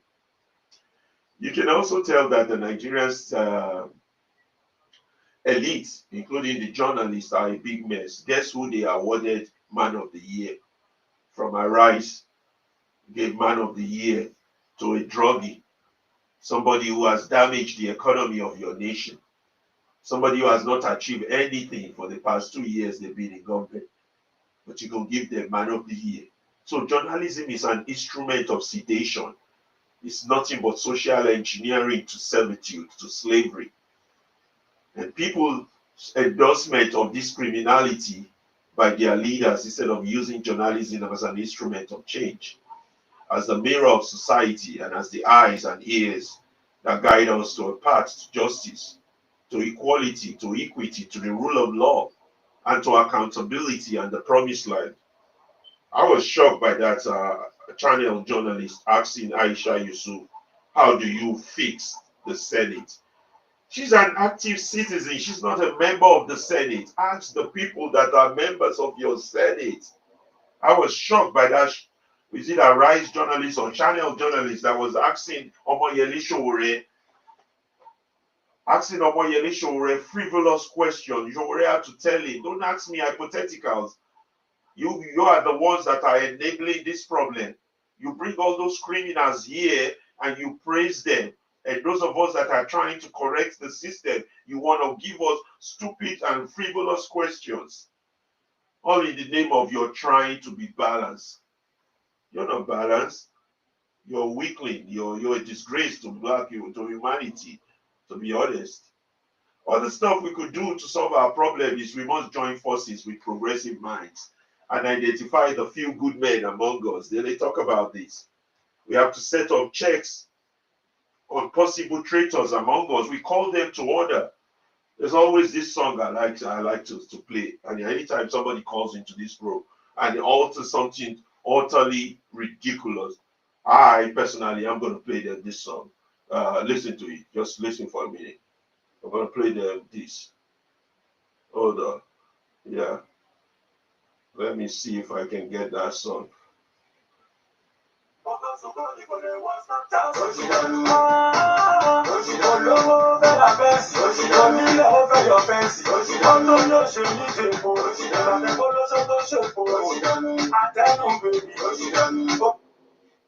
Yeah, that's a Yoruba song that says Koshi Danu, Kolowo, Kolowo, Pharaoh, Konile, Ofe, fence. You know, there's just some people among us that are just utterly ridiculous and that they need to be put in their place. They utterly, totally needs to be put in their place. Omoye is already at the back corner. Let me bring her in if she's ready. I'm just doing my monologue and continuing my talk. Let me check with Omoye if she's ready to come in. I can bring her in. So we have to do these things. Nobody's coming to do it for us. And all these our elites who like to talk rubbish, analyze Ukraine, analyze Russia, analyze garbage, while your own country is dying out. OC, welcome. Oh. Hi. Oh my, yeah, well done. Can you hear me? Yes, I So, can hear you. sorry, with my monologue long. We're Oh, still waiting yeah. for No, our go guests. He'll go be ahead when you're ready. Yeah, okay. yeah. Yeah. If you have anything to interject, I beg, go, sister, just join. And Ohio was just with me a few minutes ago, and Olumide was sending his own from work. He didn't work, but he was sending me a shout out there. And my Ohio joined me earlier, and he had his own contribution. And I think most people are at the state of where they've totally given up. We can't give up. What can we do? We have to keep talking. We have to keep, fighting. We can. It's our father's land. We can't abandon it. Whatever we have to do, we have to do. And I'm just running through my monologue. Hitting important points on why we have to do these things we are doing. If we all keep quiet, if we all just accept it, we're gone. We're slaves. Permanent. Who wants to come to live in this world and end up as slaves? Permanent slaves. Particularly after God has blessed you abundantly. I beg, if you want to join in my monologue, just intercept anytime while I continue. I will then, before when she joins, I'm going to read his biography and then about Dele, and then we're going to start on the question. I was talking about how we have to identify the problem, identify that our collective silence is a problem, identify that there are enemies among us that are within us. We have to call them as enemies instead of calling them as a friend. We have to castigate them. You know, we have to call them what they are, Nigerian journalists, complete disgrace to journalism. We have to provide our people alternative voices, not the ruination of voices that they've been giving us. We grew up with all the NTA. Who has NTA inspired? Tell me. Who? All they do is tell us to apes obey, apes obey. The white man calls us apes, tells us to obey, and we are saying, yes, obey, hey, yes, obey, hey. That has been our story. 66 years, we cannot crawl. We cannot crawl. We must join forces with progressive mind, identify the few good ones, and set up checks on possible traitors and call them by their name. They are traitors. We have to keep moving forward as a movement, identify potentials for movement that has no political flags or partake in this current political dispensation, because as currently set up, it's not going to lead us anywhere. And then we have to grow. We have to grow the movement. These are things that needs to be done as a people, or else all we do is just complain, regurgitate the problem every day. Come on here. This is not what the internet or technology is meant for. Technology, there's no problem you have in this world that God has not given you a solution to. All these things we say that the people are not ready. Yes, the people are not ready, but somebody has to make them ready. Some people have to prepare them. The likes of Ghani have done their own. The likes of Fela have done their own. What about those of us that are still alive today before God calls us to the beyond? What are we doing? We have to call out moderates among us. We have to call out hypocrites among us. And what is mostly important, we have to ignore the depraved ones among us. And how do you know the depraved ones among us? The ones that are telling you that what you're seeing is not what you're seeing. You're seeing poverty, you're seeing hardship, you're seeing abuse of human rights, you're seeing violation of the Constitution. And yet some people are coming on the social media to tell you that that is not what you're seeing. That tells me those people do not need a doctor's diagnosis. They are depraved. They have identified themselves as depraved and they need to be put in a straitjacket. Don't give a stage to the mad ones among us. Don't give them no microphone. These are our solutions. Call them out. If you have to do basbos, do basbos. These are the solutions, not people regurgitating problem every day. Regurgitating problem as if we don't know the problem. We've known the problem before we were born. The problem's been there before we were born, and it's still there, and it's getting worse. Let us call it a spade a spade. Our elites are failures. Let us label them. Let us call them out. The elite among us are failures because all they do is to muddle up the water. Stop calling the madness going on politics. That is not politics. That is a crime. That's savagery. That's savagery. That's economic sabotage. That's treason. That is not politics. Stop calling it politics. From the journalists to the church leaders to the academia to professors to lawyers to the judges that are giving insane judgment against a constitution. Yeah, we know the constitution is not perfect, but yet we have people who went to school, professors, lawyers, judges, twisting words around. Maybe our problem is just speaking this white man's English. We have policemen violating people's right there to serve and protect. Doctors, nurses, all or most of Nigerian elites have failed that country. We have to call them out, call them what they are. Use the right words because words are weapons and we have to use them well. This is why we are doing shows like this. This is why we have this program, so they can hear. At least let the children who are hearing us know the difference between good and bad. So we don't raise children who were cowards like their parents. We have to use technology to the maximum. Facebook, WhatsApp, X, all form of technology must be used as a weapon to fight and regain our country back. We can't continue to regurgitate the problem, come to analyze the problem, point finger at the problem as if that is bringing solution. That's not bringing solution. For example, now, with the current state we are in, nobody should be talking about 2027 or partaking in any election until meaningful judicial reform or electoral reform has taken place. If you have to stay indoor for a whole month for that to happen, that's what you have to do. Do not partake in their madness, because when you do, you endorse their position. When you partake in their madness, you know something is wrong. You know the rules of the game has been fixed, and then you are partaking in it. What does that tell me about you? It's either you're part of the problem or you're a madman. So which one are you? So we have to tell ourselves the truth. I hope I'm not talking too much. I guess we have some things to say.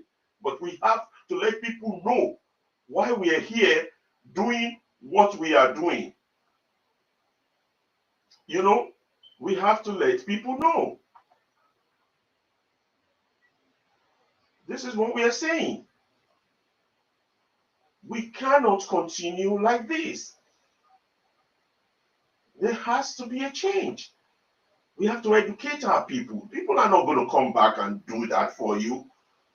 The white from his own land and save your own country, or rescue your town or your city, or help you become better. No, he didn't come. He's not going to do that for you. You got to do.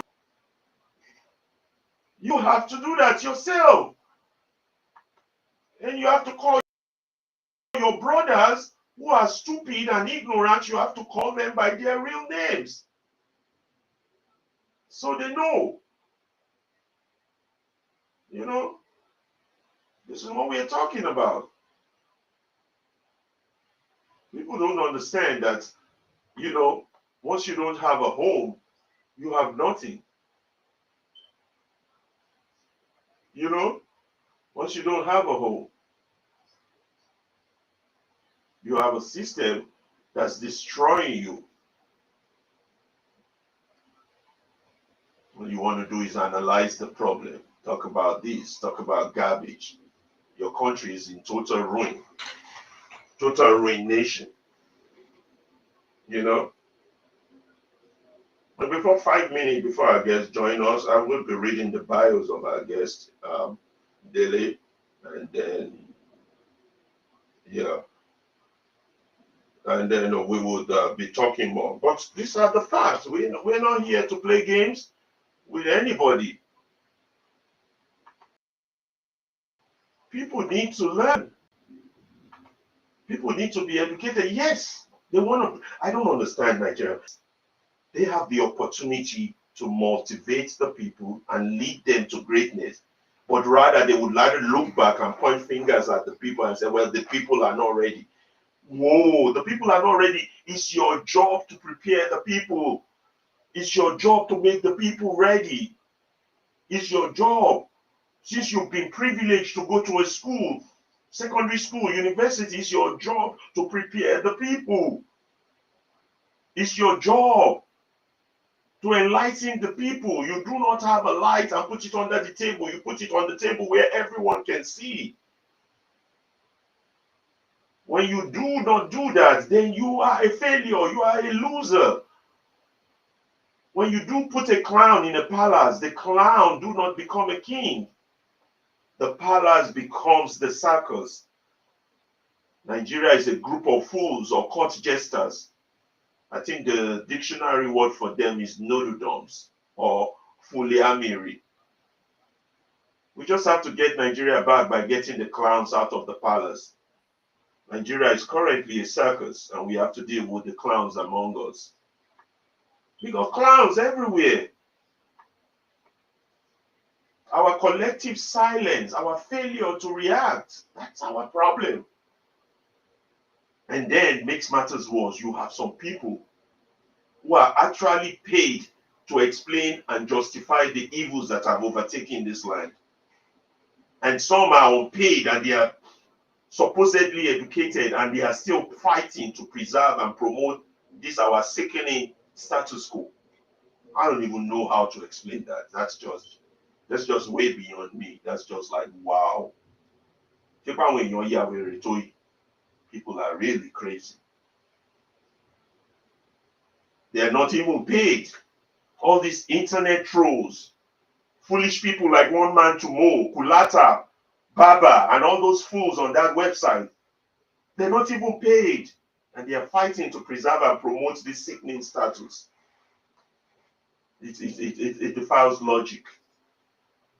Our elites have erased all pretension of altruistic nationalism and humanism in them to reveal the most nauseous and self-denigrating embrace of amorality and impunity. From the pulpits in the churches and mosques to the loftiest towers of academia, tongues have been stilled and silenced. Those are our elites. We here and we believe that there is no balance views when it comes to oppression. As for those who claim to be moderate on their view, we say to them, you cannot moderate evil or rationalize dehumanization. Therefore, to us, we will regard them as hypocrites and we will not be apologetical in putting labels of cowards on them. As for those that argue in support of this madness, in the name of patience or tribal or religious sentiment, we will boldly condemn them and call them their real names, depraved, and one way, jati jati. As the country is methodically, sorry, my language, as the country is methodically destroyed and its institutions desecrated, these stupid people still demand respect for a decadent institution and debash myopic men. They demand a compromise of our conscience and purpose. We're going to put this one out. The country is gone. You know, it's sad. In about 15 minutes, we'll be joined by our guest, Dele Farotimi. He will answer some pertinent questions regarding the Nigerian state. And we have to keep talking. We have to keep pushing. We have to keep fighting. We cannot give up. We cannot give up on that country because it's the only thing we have. And any race of people that measure success by leaving their own homeland, they've already failed. They've already failed. You know, they have already failed. That's a fact. Let me see who's there in the background. Why are you still there? Yeah. So,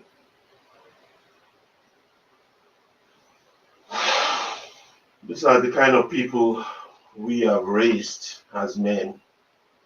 We have raised losers as men, people who can run a business without stealing from the government,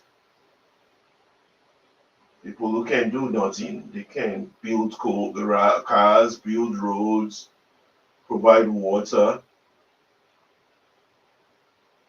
It is sad. It is what it is, but some of us cannot sleep and face that same direction. We cannot. And if you want to call in, we have our phone number there running at the bottom. Please feel free to call in to hear your opinion.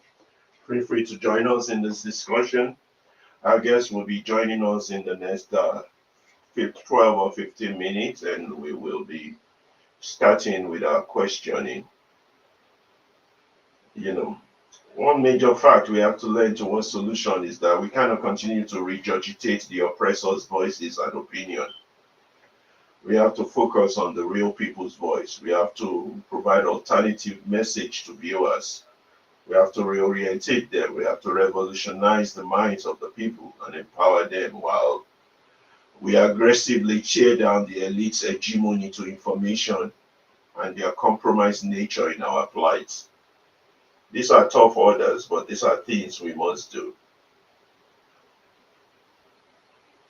The last statement I want to make about the Nigerian elite is that to a person whose total human experience sums up to the bottom two layers of Maslow's hierarchy of needs, life is about the next opportunity to eat shit, fuck, and eventually die.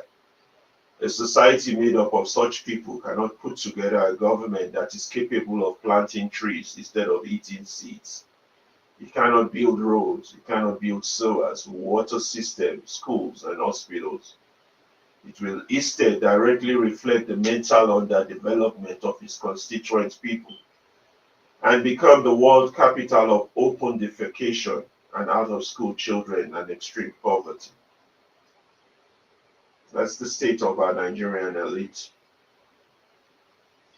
But also, while we talk about the bad ones among us, we must give effort to the few among us who have been guided by unwavering commitment to the pursuit of justice.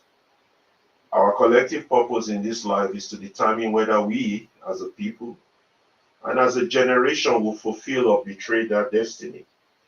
And there's been some people among us who have been trying their best, who have been doing very well. As we praise the effort of various Nigerians doing their best to bring the truth out, we need more people to get involved. We sure do. We need more people. Those who are dead because the problems are insurmountable, we have to wake them up. You know, we have to be a voice. We have to thank the following people for their continued efforts. A few among us have been guided by this commitment for the pursuit of justice. We thank and we honor these great Nigerians. Before our arrival of our guests, we will talk a little bit about these great Nigerians who have not been quiet in the face of this unbelievable hardship. You know, we want to acknowledge their efforts.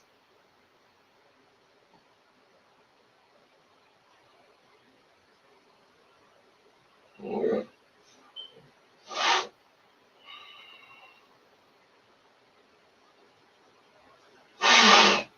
yeah, yeah, YouTube. We have to thank this Nigeria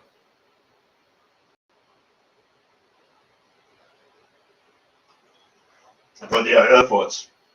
What they've doing, they've been doing a great job. These great Nigerians. Yeah, hold on. Let me go back to chat. Mm, uh,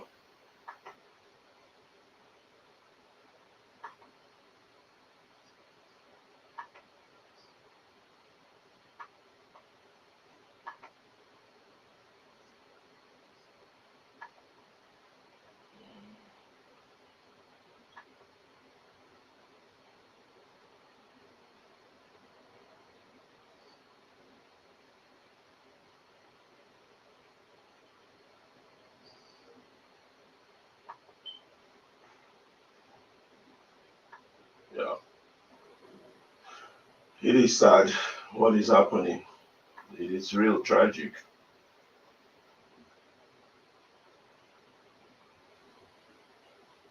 It's happening to the country.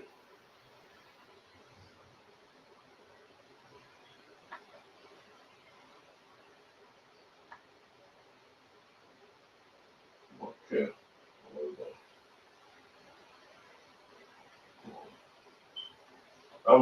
I saw your message. I've just responded to your email. I will post the link so that you can join. I was just about talking about people who have been very helpful.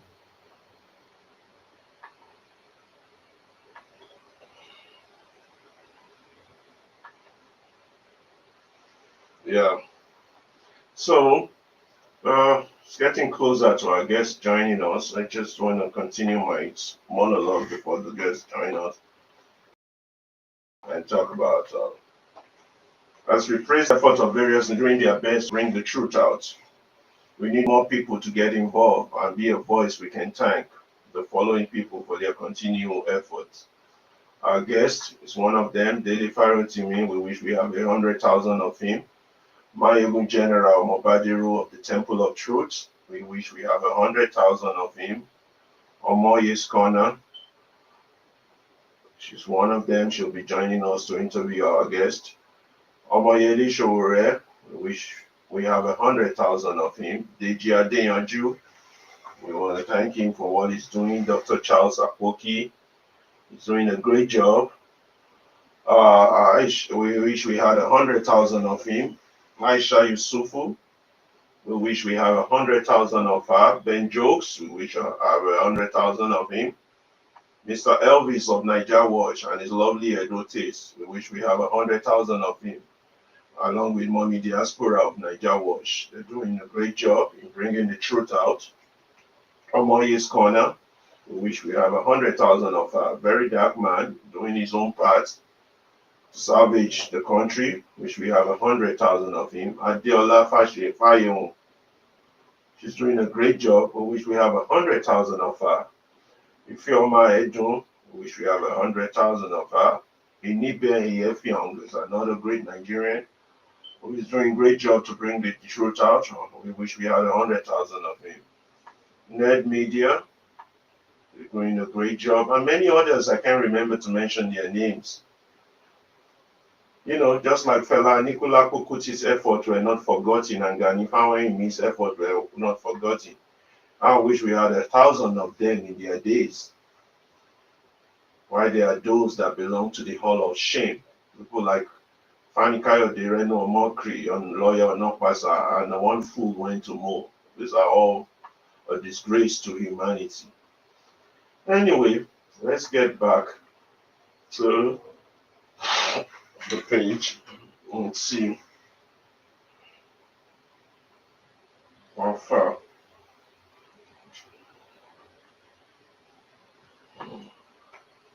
Let me send Omoye the link again.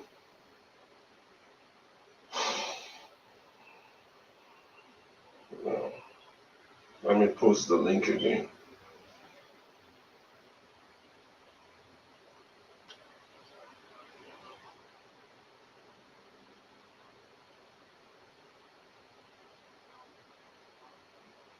Okay, Omoye, I just sent you the link again.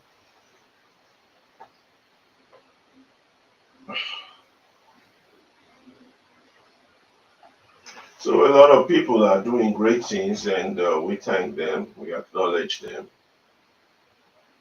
We continue to pray for them for all that they do.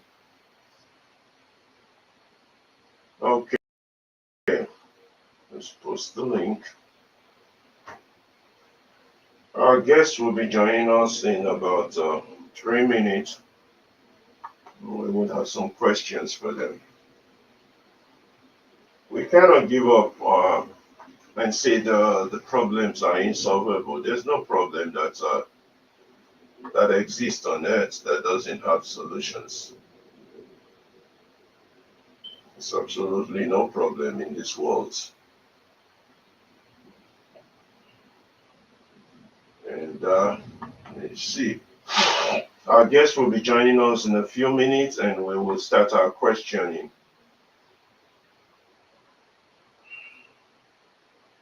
Let's see.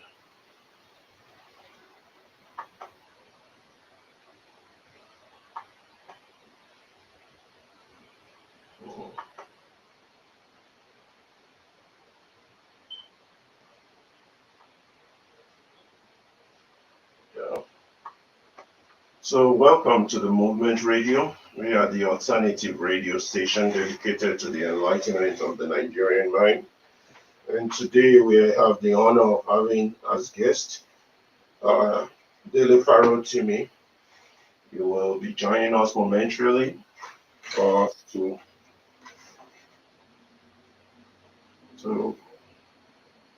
add him. And first, yeah, you will be joining us momentarily, and we will continue with this interview that we have of him.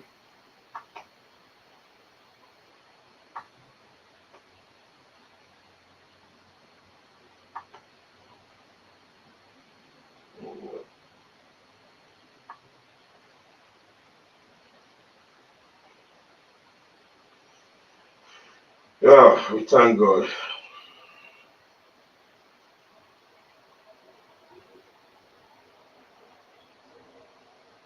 While we're waiting, let's take a short break as we go in.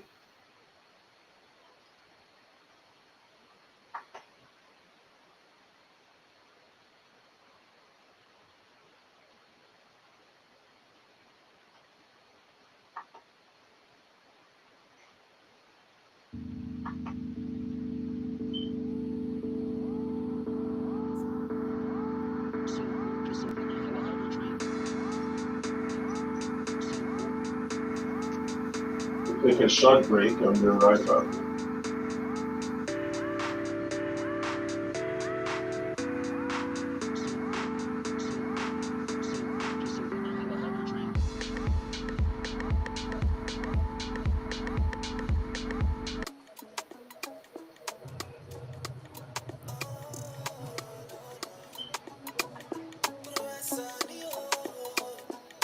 do my shima. I'ma get be my shima. I done put my weight in my. Say make a liver, I'm a waiting, oh, pana winner. Wait fit on man to sinner. Oh baby, pull up in my bima. You know promise and in a wait, oh no. Ooh, people, when I relate, oh, I saw the bad just take baby. I'm a you late, oh. I say, wait, people, when say we late, oh, I saw the bad just take baby. When I be better, hey, hey, hey, I got to love for me,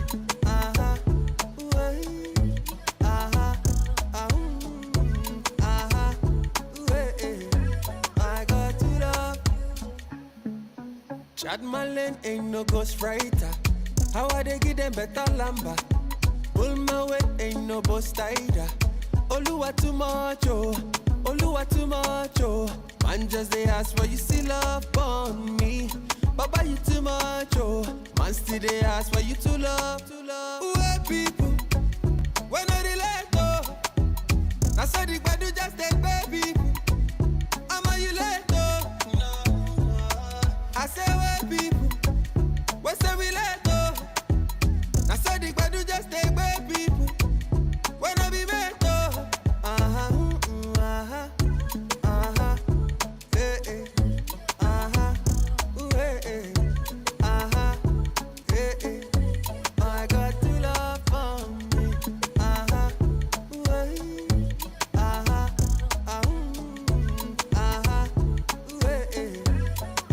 to love.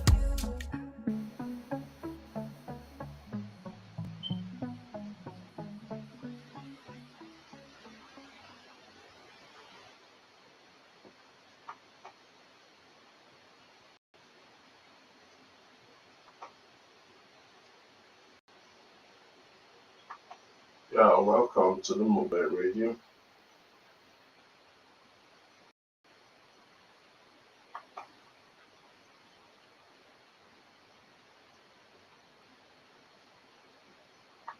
We are waiting for bring on board our guest, Mr. Dele Farotimi, an activist.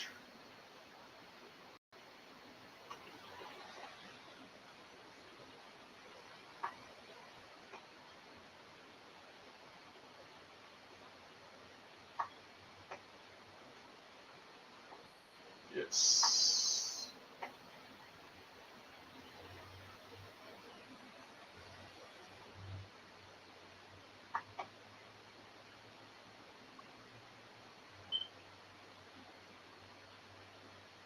Yes. We're taking a small short break as we bring in our guest and our host, Omoye Corner.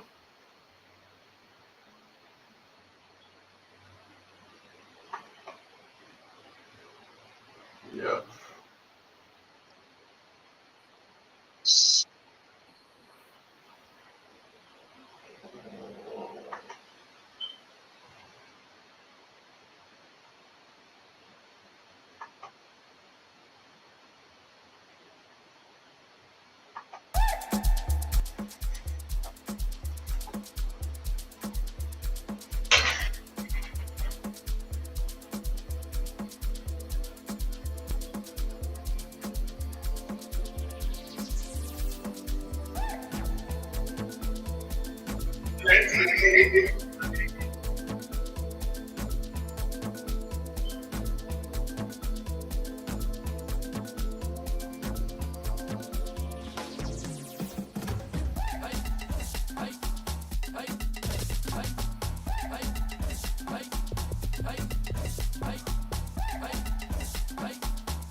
Yes, welcome back to the Movement Radio. We back in show, waiting for our guest, Mr. Dele Farotimi. While we're waiting, we're going to give you a little bios about Mr. Dele. And as soon as he gets into the studio, we'll start the interview. Um, Dele Farotimi was April 27, April 22nd, 1968. He's a Nigerian lawyer, an author, and a political activist known for his outspoken advocacy for justice and systemic reforms in Nigeria.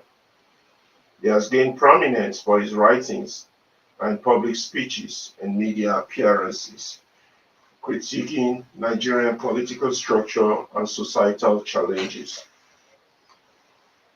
Dele is a member of the Rally Against Oppression, and Dele was born on April 27, 1968. He completed his secondary education at Fiditi Grammar School. He later earned a law degree from the Lagos State University, where he graduated. He served as president of the Student Union at Lagos State University and was called to the bar in 1999. Farotimi began his legal career at Adesina Ogunlana Co, focusing on legal advocacy and human rights.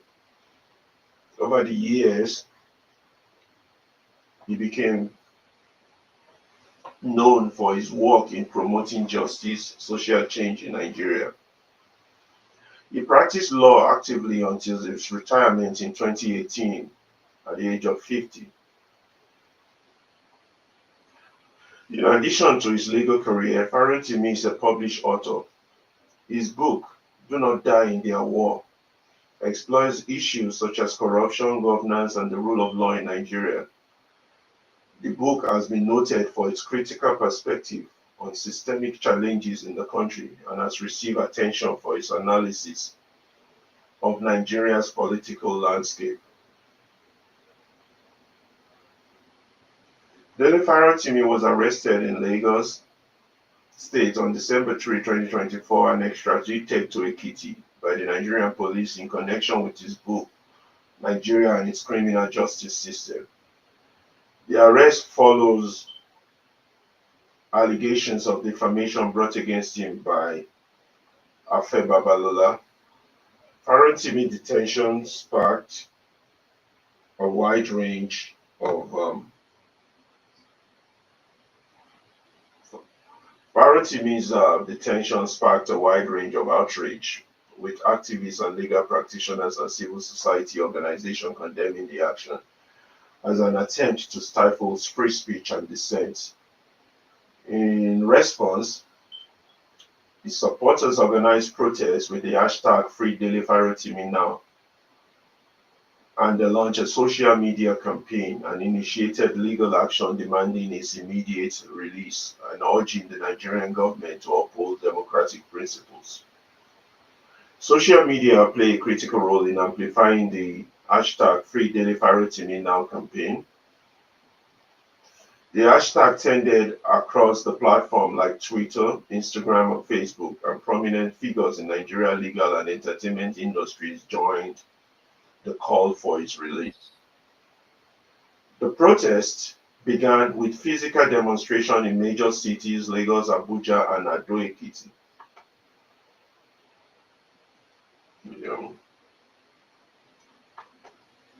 Hold on, let me add a few people to this. Yeah, Mr. Dele will be joining us momentarily. While I'm for now, we'll be adding him. Okay, he'll be joining us. He's already in the studio. So his arrest sparked a wide range of protests across the country.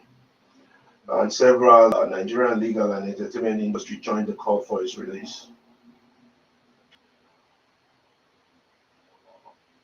On December 10, 2024, the protest began with physical demonstration in major cities including Lagos, Abuja, and Ado-Ekiti, where participants demanded immediate release and dismissal of charges against him. Protesters carried placards with messages such as "Justice for Dele" and the silencing of critics, while legal professionals organized symbolic marches in solidarity with their detained colleague. Farotimi was charged to court following his arrest on allegation of defamation.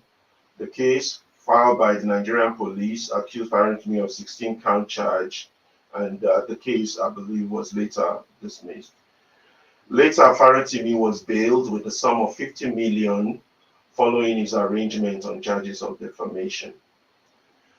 The book, Nigeria and its Criminal Justice System, gained significant attention following its release, with Amazon listing it as one of the #1 bestseller worldwide in its category. The book's critical exploration of the systemic issues in Nigeria's legal and judicial landscape resonated with readers across the globe, propelling it to the top of international bestsellers chart. The book received a 4 out of 5 from the site, which was based on 5 critics' review. Mr. Farotimi is now here with us in the studio, and we will start our conversation with him as soon as he joins us. Also joining us in the studio is Omoye Kona, who will be assisting me in asking Mr. Farotimi questions. We'll be adding Mr. Farotimi and Omoye Kona to our discussion list. Okay. Okay. As soon as they come on board, we would start the. Okay. Hey, good afternoon, Dele. Mr. Dele Farotimi, can you hear me?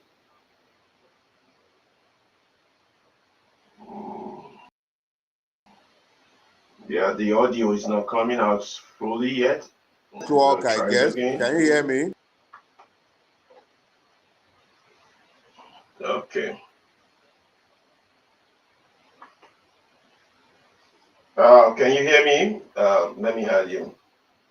Yeah. Hello, good morning. Good afternoon, Mr. Dele. Can you hear me? Hello? It's still not on. The connection is not hooking up strongly yet. Okay, it's gone for now.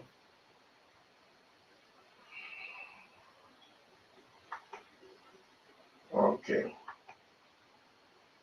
Okay. Good afternoon. Can you hear me? Yeah, the connection keeps cutting off, but we're gonna give it Can another you hear shot one me? more time.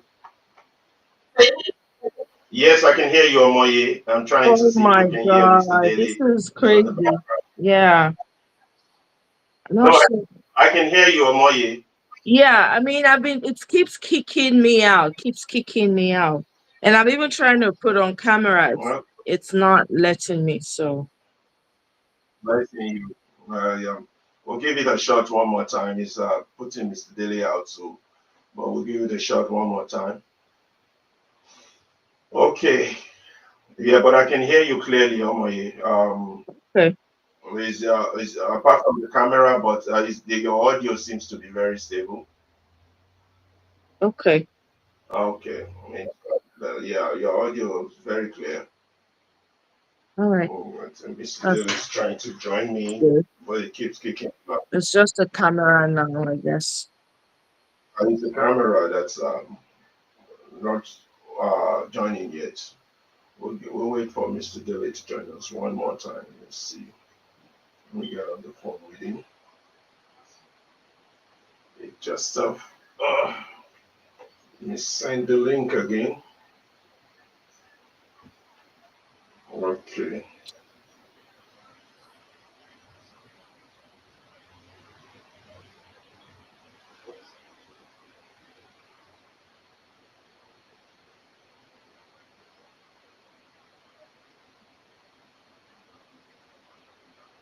Okay, we are about to get started.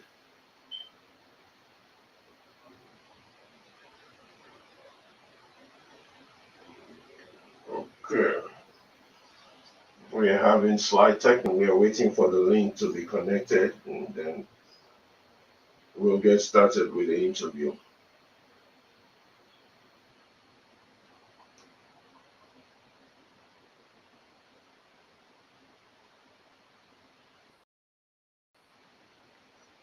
Okay.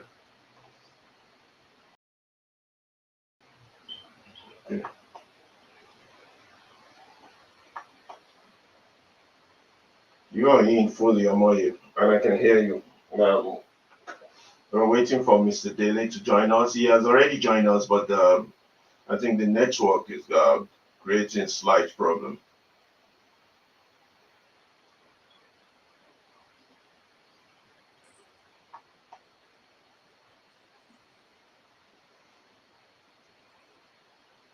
Okay, let's see what the network is giving us.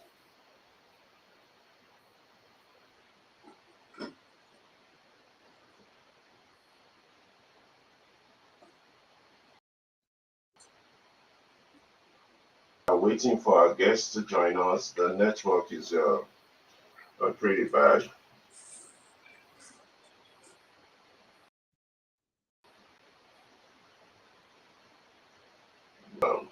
Into just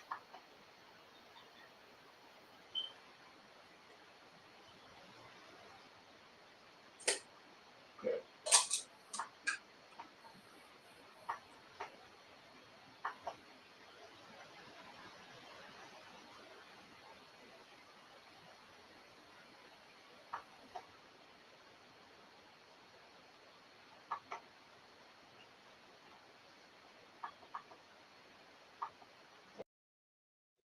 Okay, we are waiting for our guests to join. Our network is giving us some slight problem. In the meantime,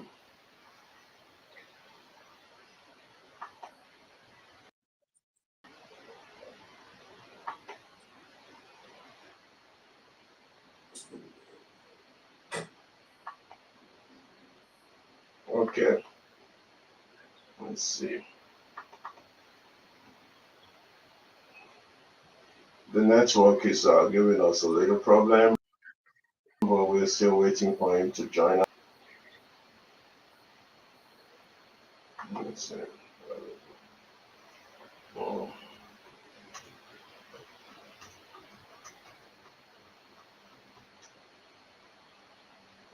problem.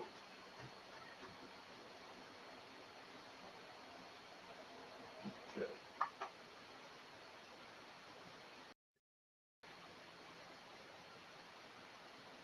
Okay.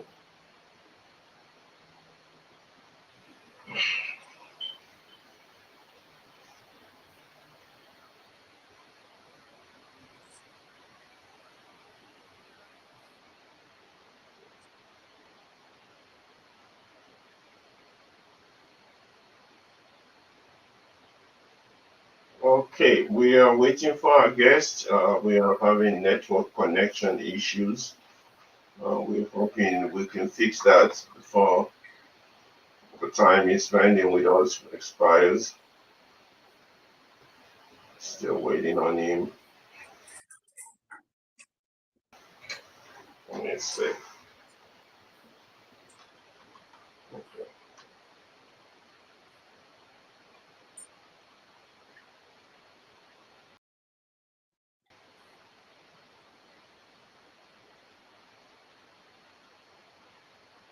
Yeah, the network problem is really bad. Oh, good. Let me see if I could get a hold of him. He tried to join in twice, and the network kept kicking him out. Yeah, yeah, yeah, yeah. The network is real bad. He's struggling to get in twice. It has kicked him out. But we'll keep trying until we are able to get a hold of him. Yes, he came in twice, but we lost connection, and then just keep trying.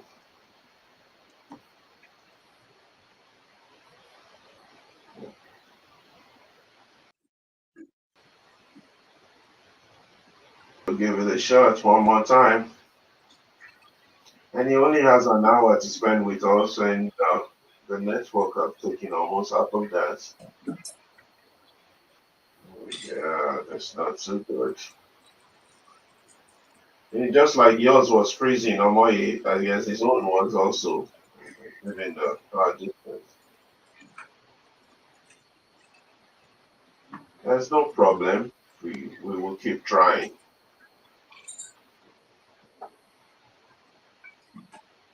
Okay, he's back on. He's back on. Let me go. Give it a shot again. Hello. Okay, back. He's back on, and I do Can you add hear him me? on. Okay. I can hear you briefly, and then I lost you. Hello, can you hear me? I could hear you just a few minutes ago. Yeah, I can hear you. Hold on, let me try again. Mhm. Uh, It's raining and the hello? network is bad. Yeah, I can yeah. hear you. I see. I see that the network is very bad. Yeah, Yeah, yeah. But I can hear you now. Maybe we could just manage with it without maybe we take the visual out. Maybe that will help. yeah, but I think it's better this way. Let's Hello? continue. I can Yeah, hear let's you. go. Good. So glad you could. Yeah, so glad you could make it. And thank you here at the movement video. For full disclosure purpose, me and Dele, we know each other way back from school. We attended the same university. And uh, uh, now that from the situation we are hearing with your questions, I have Miss Omoye Corner here with me also to be asking questions. But I'll just go straight to the first question. Dele, I just wanted to ask you, as our generation failed, what happened to us? Why can't we trail our own path? Why we have to do follow without opening our eyes? And all we settle for is PA position, without aspiring to be governors, senators, or president other than Omoyele Sowore. Why is our generation, 40 to 60 years, why are they so, what's the word I want to use? We're not to that. Why are they not active? Are they not? Why are the radical voices mute? What has happened? Is our biggest achievement is to become a PA. What happened to us? Why are we just followers of the ruiners of Nigeria? Well, I know that if I wanted to be anybody's bag carrier, otherwise Mm-hmm. known as PA, I Yeah, would have found one of them who would be happy to have me carry his bag around by now. But I know that it has never been my desire to carry anybody's bag because I want access to a table. But I that's think right. it will be most unfair to our generation when you pile guilt on a generation in the manner that you have just done. That same generation contains the Omoyele Sowore to whom you have pointed. That generation contains Yeah, you. I am a member of that generation and I do not accept any blame I do not accept that I have any part in that generational blame that you have ascribed just now. Every generation will determine exactly what its purpose is, and those who will meet it, and those who will fail it would fail it. But we would answer to our history as individuals, not as a collective. If our generation has that's right. failed, what about the generation that labeled itself wasted? Even in Hmm. the midst of the Hmm. abundance, that That's generation labeled itself wasted. And that is the generation I would deem wasteful, that labeled itself wasted. hmm. So when you have a wasteful generation labeling itself wasted, and then you are ascribing the blame for the intergenerational failures that has overtaken Nigeria, to my own generation, the same generation that bled for what you are today calling a democracy. If it was to be left to the people who are enjoying this democracy today, all of us would still be stuck in a military dictatorship today. But here we are still the one who are getting blamed for the failure of multiple generations. So whilst I will not defend our generation because we really could have done better, I refuse to take any part in that generational failure. I'm not one of those who failed. And I'm still alive and kicking. I don't know what tomorrow might bring.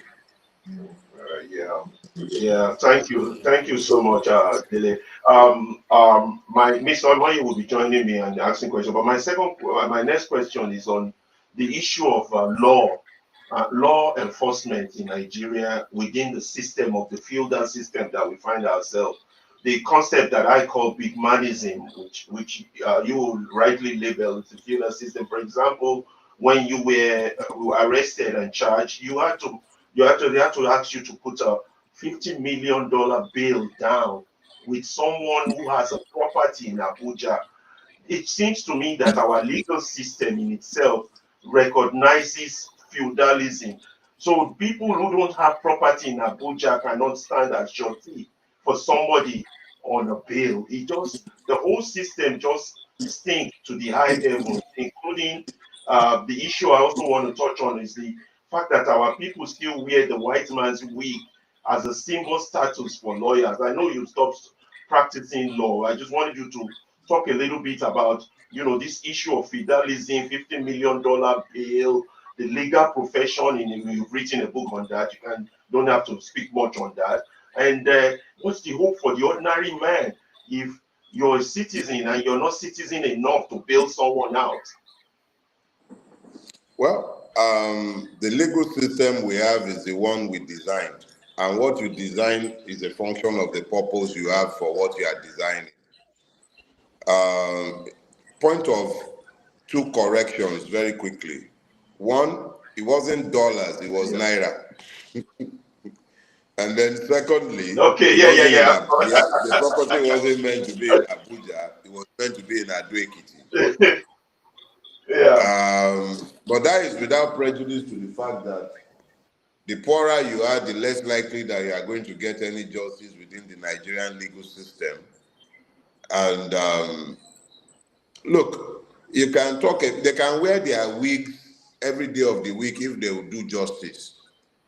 They can even decide to wear beyond wig and start wearing lipsticks and nails, as long as they will do justice. It is the substance of justice that really interests me, not what they wear or do not wear.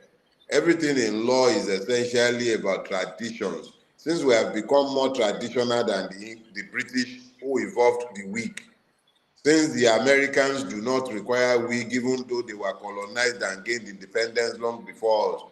But I think what we should be focused on is the substance of the system itself. Does it deliver justice or not? That is the only thing that interests me. This one does not deliver any. Yeah, thank you.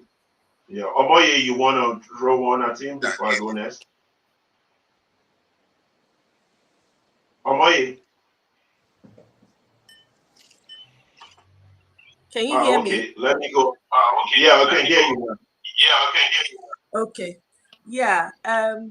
Good afternoon, Mr. Dele Farotimi. I don't know if I should call you Mr. Dele Farotimi or Dele Barrister. is fine. Dele is fine. Okay. Thank you very much for coming on the show. The question I have for you is based off of one of the, because I listened to your videos, and the last one that you did prior to the unfortunate series of events that trailed you, having been hijacked from Lagos to Osun State. Yeah, I'm listening. Yeah, I think I'm not sure the lady is the still with network us. that is doing us. Yeah. Yeah, I think she's been disconnected. Is she in Anyway, I'll just America go with with the you, or network. is that a Nigerian network? She's in America. She's in California. I'm in Chicago. But okay, let me go with the next one then. Now, there's a lot of people who are disconnected because there seems too much evil and it seems pointless to even confront it because of its insurmountable, according to them, or the insurmountability of the issues we face as a people, as our collective. How do we reach those people who are tuned out and bring them back to talking, to being in the fold, to complaining, to responding, to reacting? How do we bring back to a dead struggle or struggle that looks dead?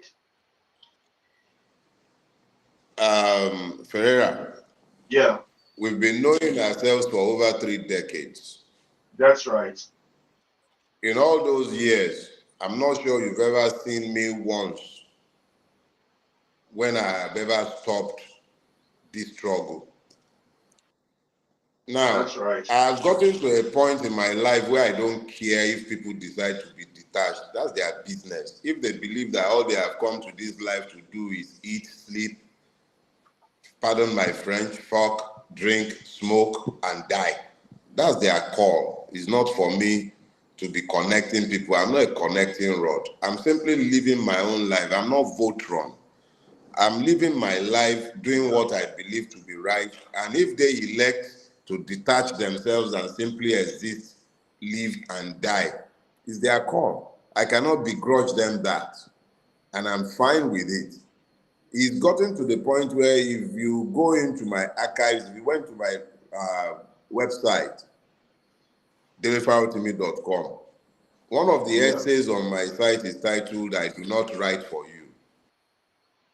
Gotten to a point where the intellectual indolence of the Nigerian, which has led him to believe that he need not be connected to the struggle for his emancipation, has become a major turn-off for me. Me, I don't care if they decide to join the struggle or if they continue to sit down. How can somebody our age, who knew what Nigeria was and what it could be, have children, and just sit down and be looking at things happening the way they are? The person is not moved, and they are waiting for somebody to come and connect them. Not be connector. If they want connect, me then connect. If they don't want connect, me they no connect. Now they get problem. Make them leave. Yeah, thank you. My next question bring Omoye back, and before I add others, there are some people at the background. Before I add them, we will ask a few questions. If we would add others who want to ask questions.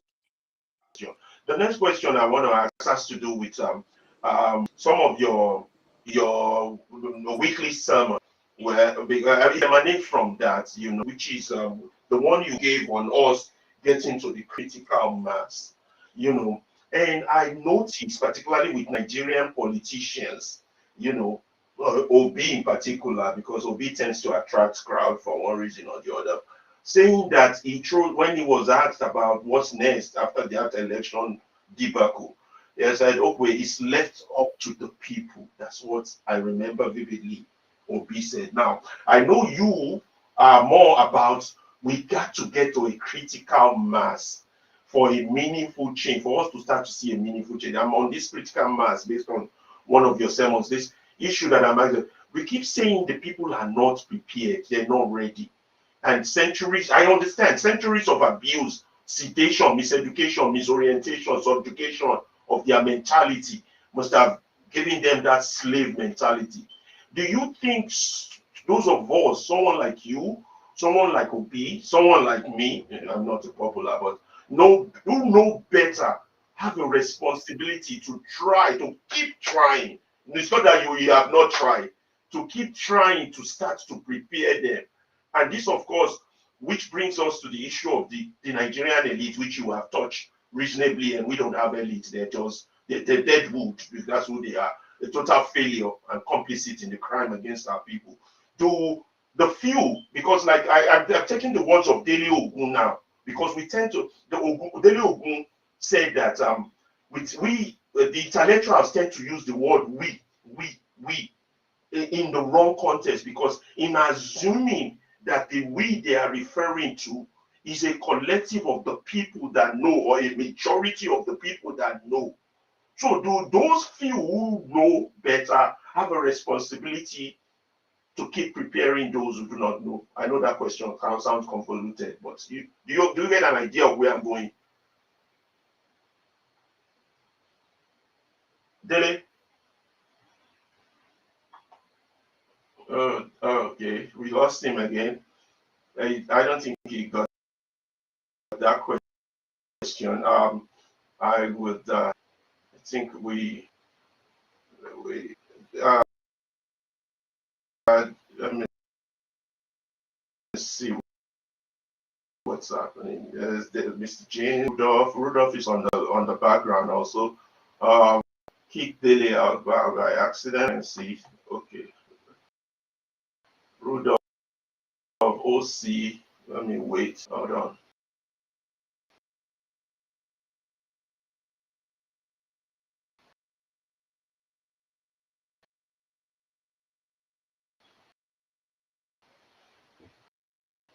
Uh, let me see. Again, the network is real, but I see a lot of people in the background. Rudolph.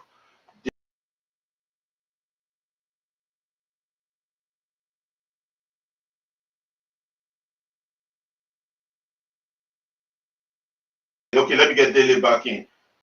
I don't think he got my question. I see a lot of people at the background. I'm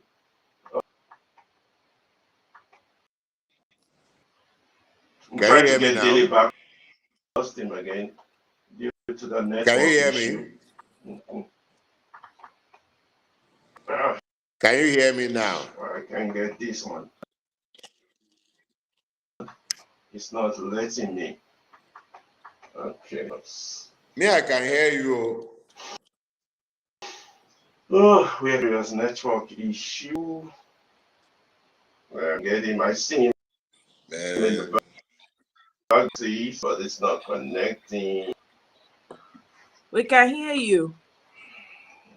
Me, I can hear you. Just The thing is, I'm here. You didn't lose me. Yeah.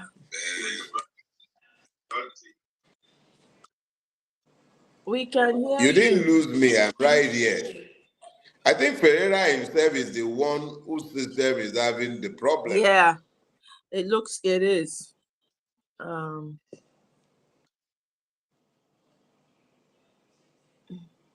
Mr. Ferreira.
Good question.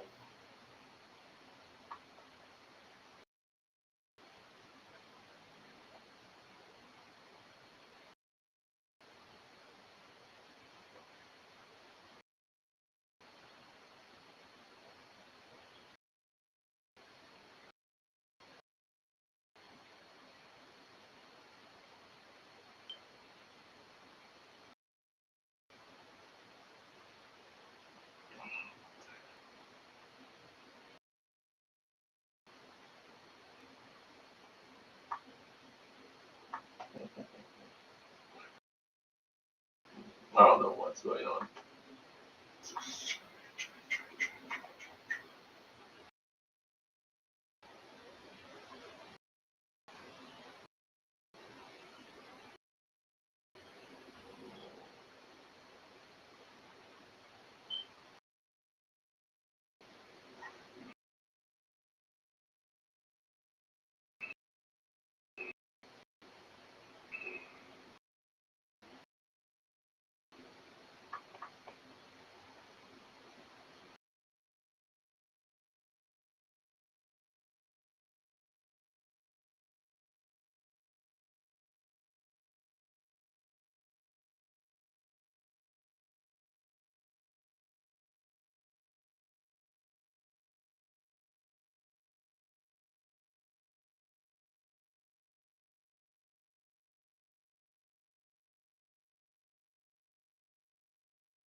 I can hear myself. Hold on.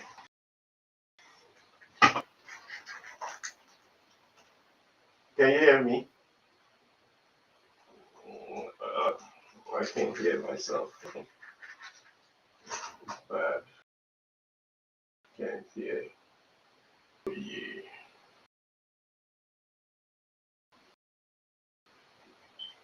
Network is bad. Okay.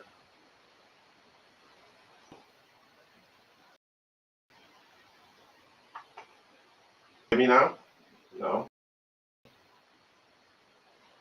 Alright.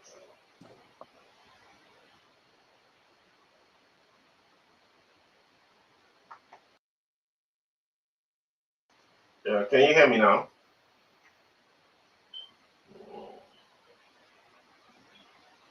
Hello?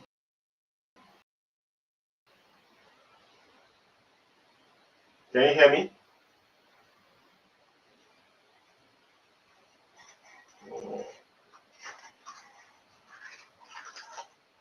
No, I can't hear nothing.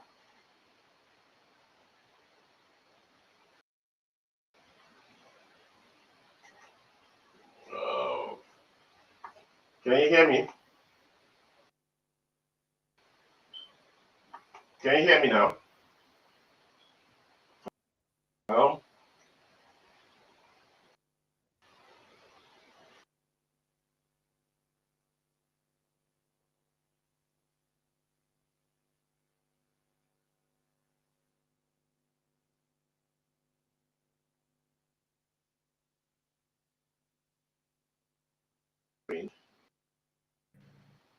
So I continue the conversation. The other type of questions I wanted to ask him. Um, is Omoy still there? Let me see. We just had this technical problem that way, and we just there we go.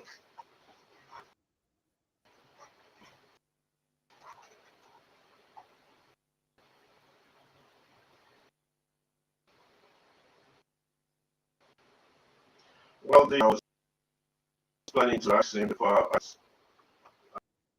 I got kicked out by my own network. Is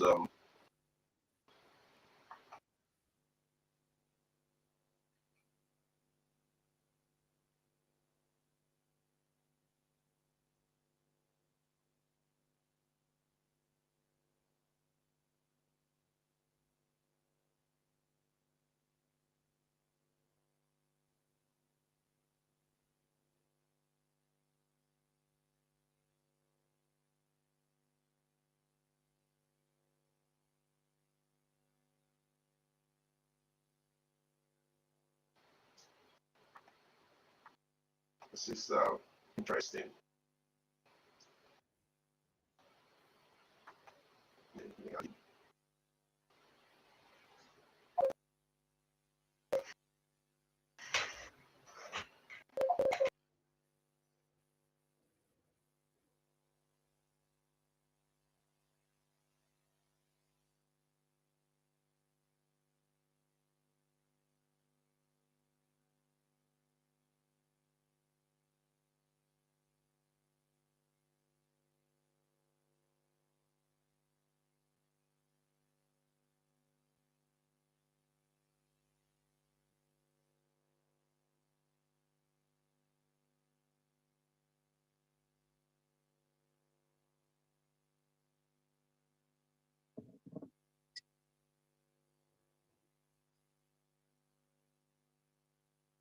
Can you hear?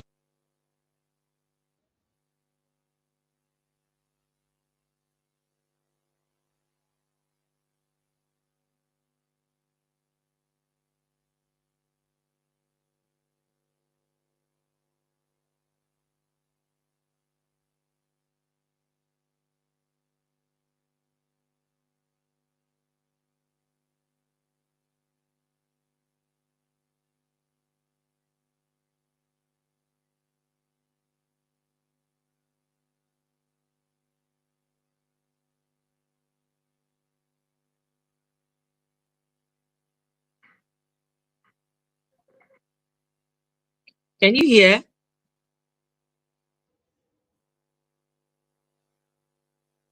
I can hear you. Can you hear me?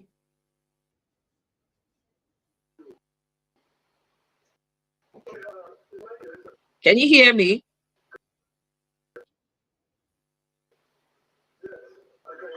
Okay, it's good. Yeah, but what question?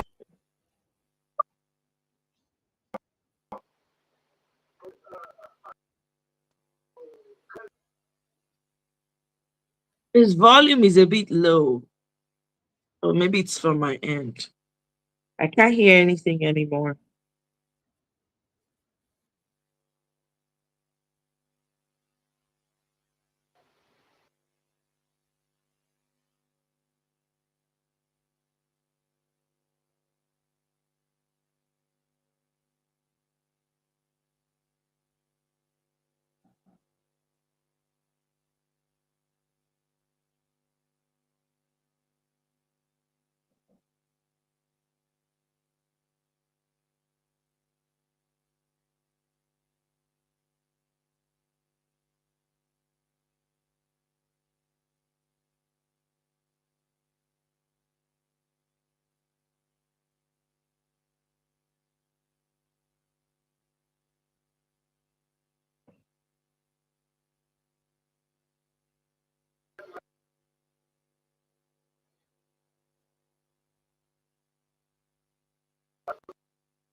I can't hear a thing. I'm not hearing anybody talking.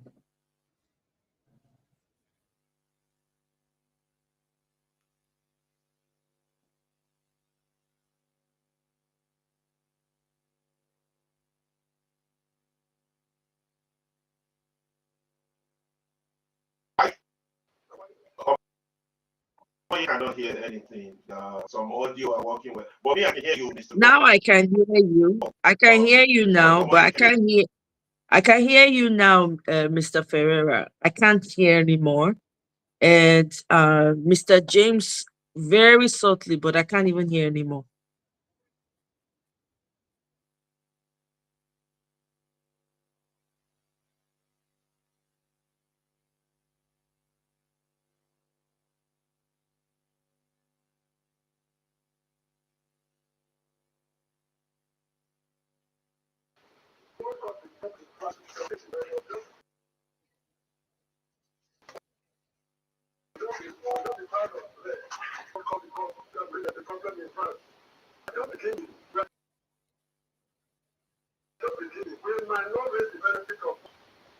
But you believe it's going to get there.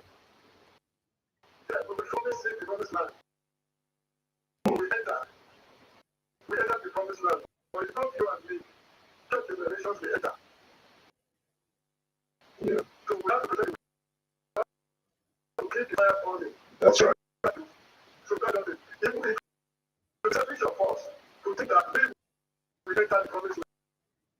Okay.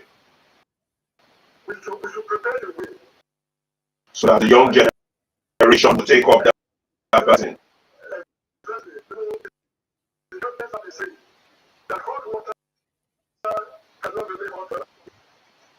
That's right.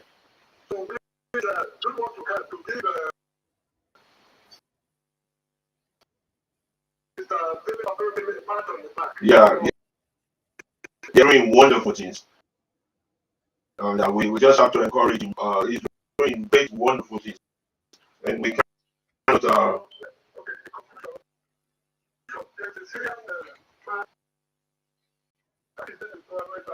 Mhm.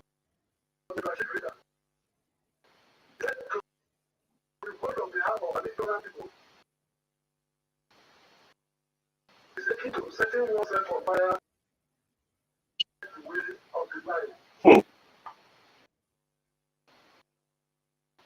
Setting oneself on fire to light the way of others. Hmm. Those are deep.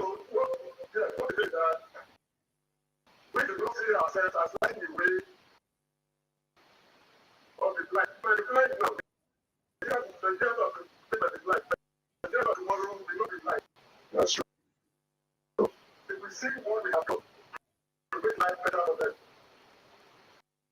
Yeah. I like that, Mr. James. I like what you're saying. It's real good. It's very good. Yeah. Yeah. Yeah. Yeah, we definitely will. He has about an hour with us and technical problem at the time away from us, but it's okay. We will reschedule and have more better conversation.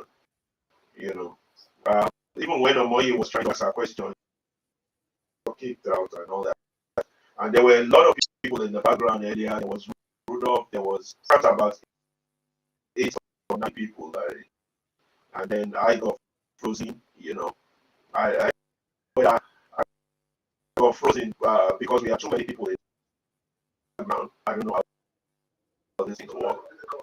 Yeah, maybe we should have just the three, but we will figure it out. So it's all good. It's all good. I'm glad he was able to come. Thank you, Mr. James. Thank you so much. Okay, okay, no problem. Thank you. Okay. Yeah. Yeah. How can you? Yeah. Yeah. So I we ran can. into several. I think that problem I leaving think this the app. I page think the open app is a and then problem. You probably need to get another app like StreamYard instead of this. Yeah, because it keeps okay, instead of kicking this one. people out. So you might want to go. You might want to use People ask. StreamYard. Yeah. Okay, okay. Yeah, I noticed that it Mm. kicked a lot of people out. Even when I had them, and for a while I just couldn't see anything, and I couldn't even see anybody on the Yeah. screen, And then the and other I option just couldn't for see. Dele Farotimi, I don't know if it's still available. The other Yeah. option was there's a way you can invite him directly from your YouTube channel. So he'll be on screen on your Okay. YouTube, just like Yeah, so it will prevent all these interruptions. Like, If you go to if you go to your interrupt. studio, you can invite him. But that's if he's still available, because I know you said you only had 1 hour to give. He only has about we brought that out. He called me actually. He was the one telling me that you could hear me, you all could hear me, but I couldn't hear nobody. Yeah. He called me, and I wanted to continue on the phone just like I did with Mr. Paul, and then I think that was when your own call came in, and then when I lost Okay. it again. You know, you could have done the phone thing too. Yeah. You could have just put him on the phone and just have him talk, and then we'll ask questions. Yeah. Let me see if I could Yeah. get him Yeah, back on so the phone, that's so that way it and then keeps, it doesn't cut anymore. Can just have him on the phone anymore. and then just and just put it close to the speaker so we can hear him, and then after Let me that we see can if ask questions. yeah. Yeah. Well, his time is almost expired. But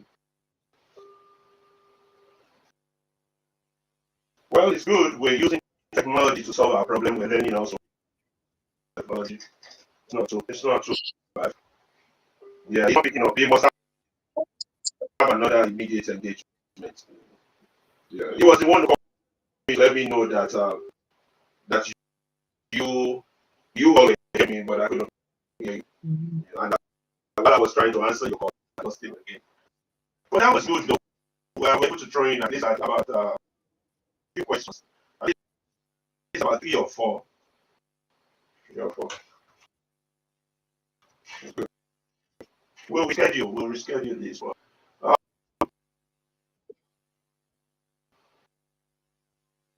Well, I hear your question on when you asking him, you got kicked out also. Yeah, no, I wanted to ask him following his last video prior to him being arrested, when he was talking about, sitting out, was talking about Yeah, some form of a protest that we can do, so I wanted to like follow up on that. That was my own personal question, not one of the questions that we on had. that. Yeah, because I had to put that aside because That the you said that network thing and all of that. Yeah. So that's what I wanted to follow up. was Like, so bad. I is it know. still Know. okay? Yeah. It could also be because I was going back and forth pages also. I don't know how this is, but I'll figure it out. It's a learning process. It's good. At least we got him for a while, and we would work better on it. Next, it's been almost so I think we should call it a day unless you have some other things about. No, And that's it. I mean, okay, I just think the only thing I'm gonna say is that just make sure, yeah, just I think it's the app. It doesn't have anything to do with anybody's network. So I think maybe you should use StreamYard for next time. Or you can even okay, use your phone.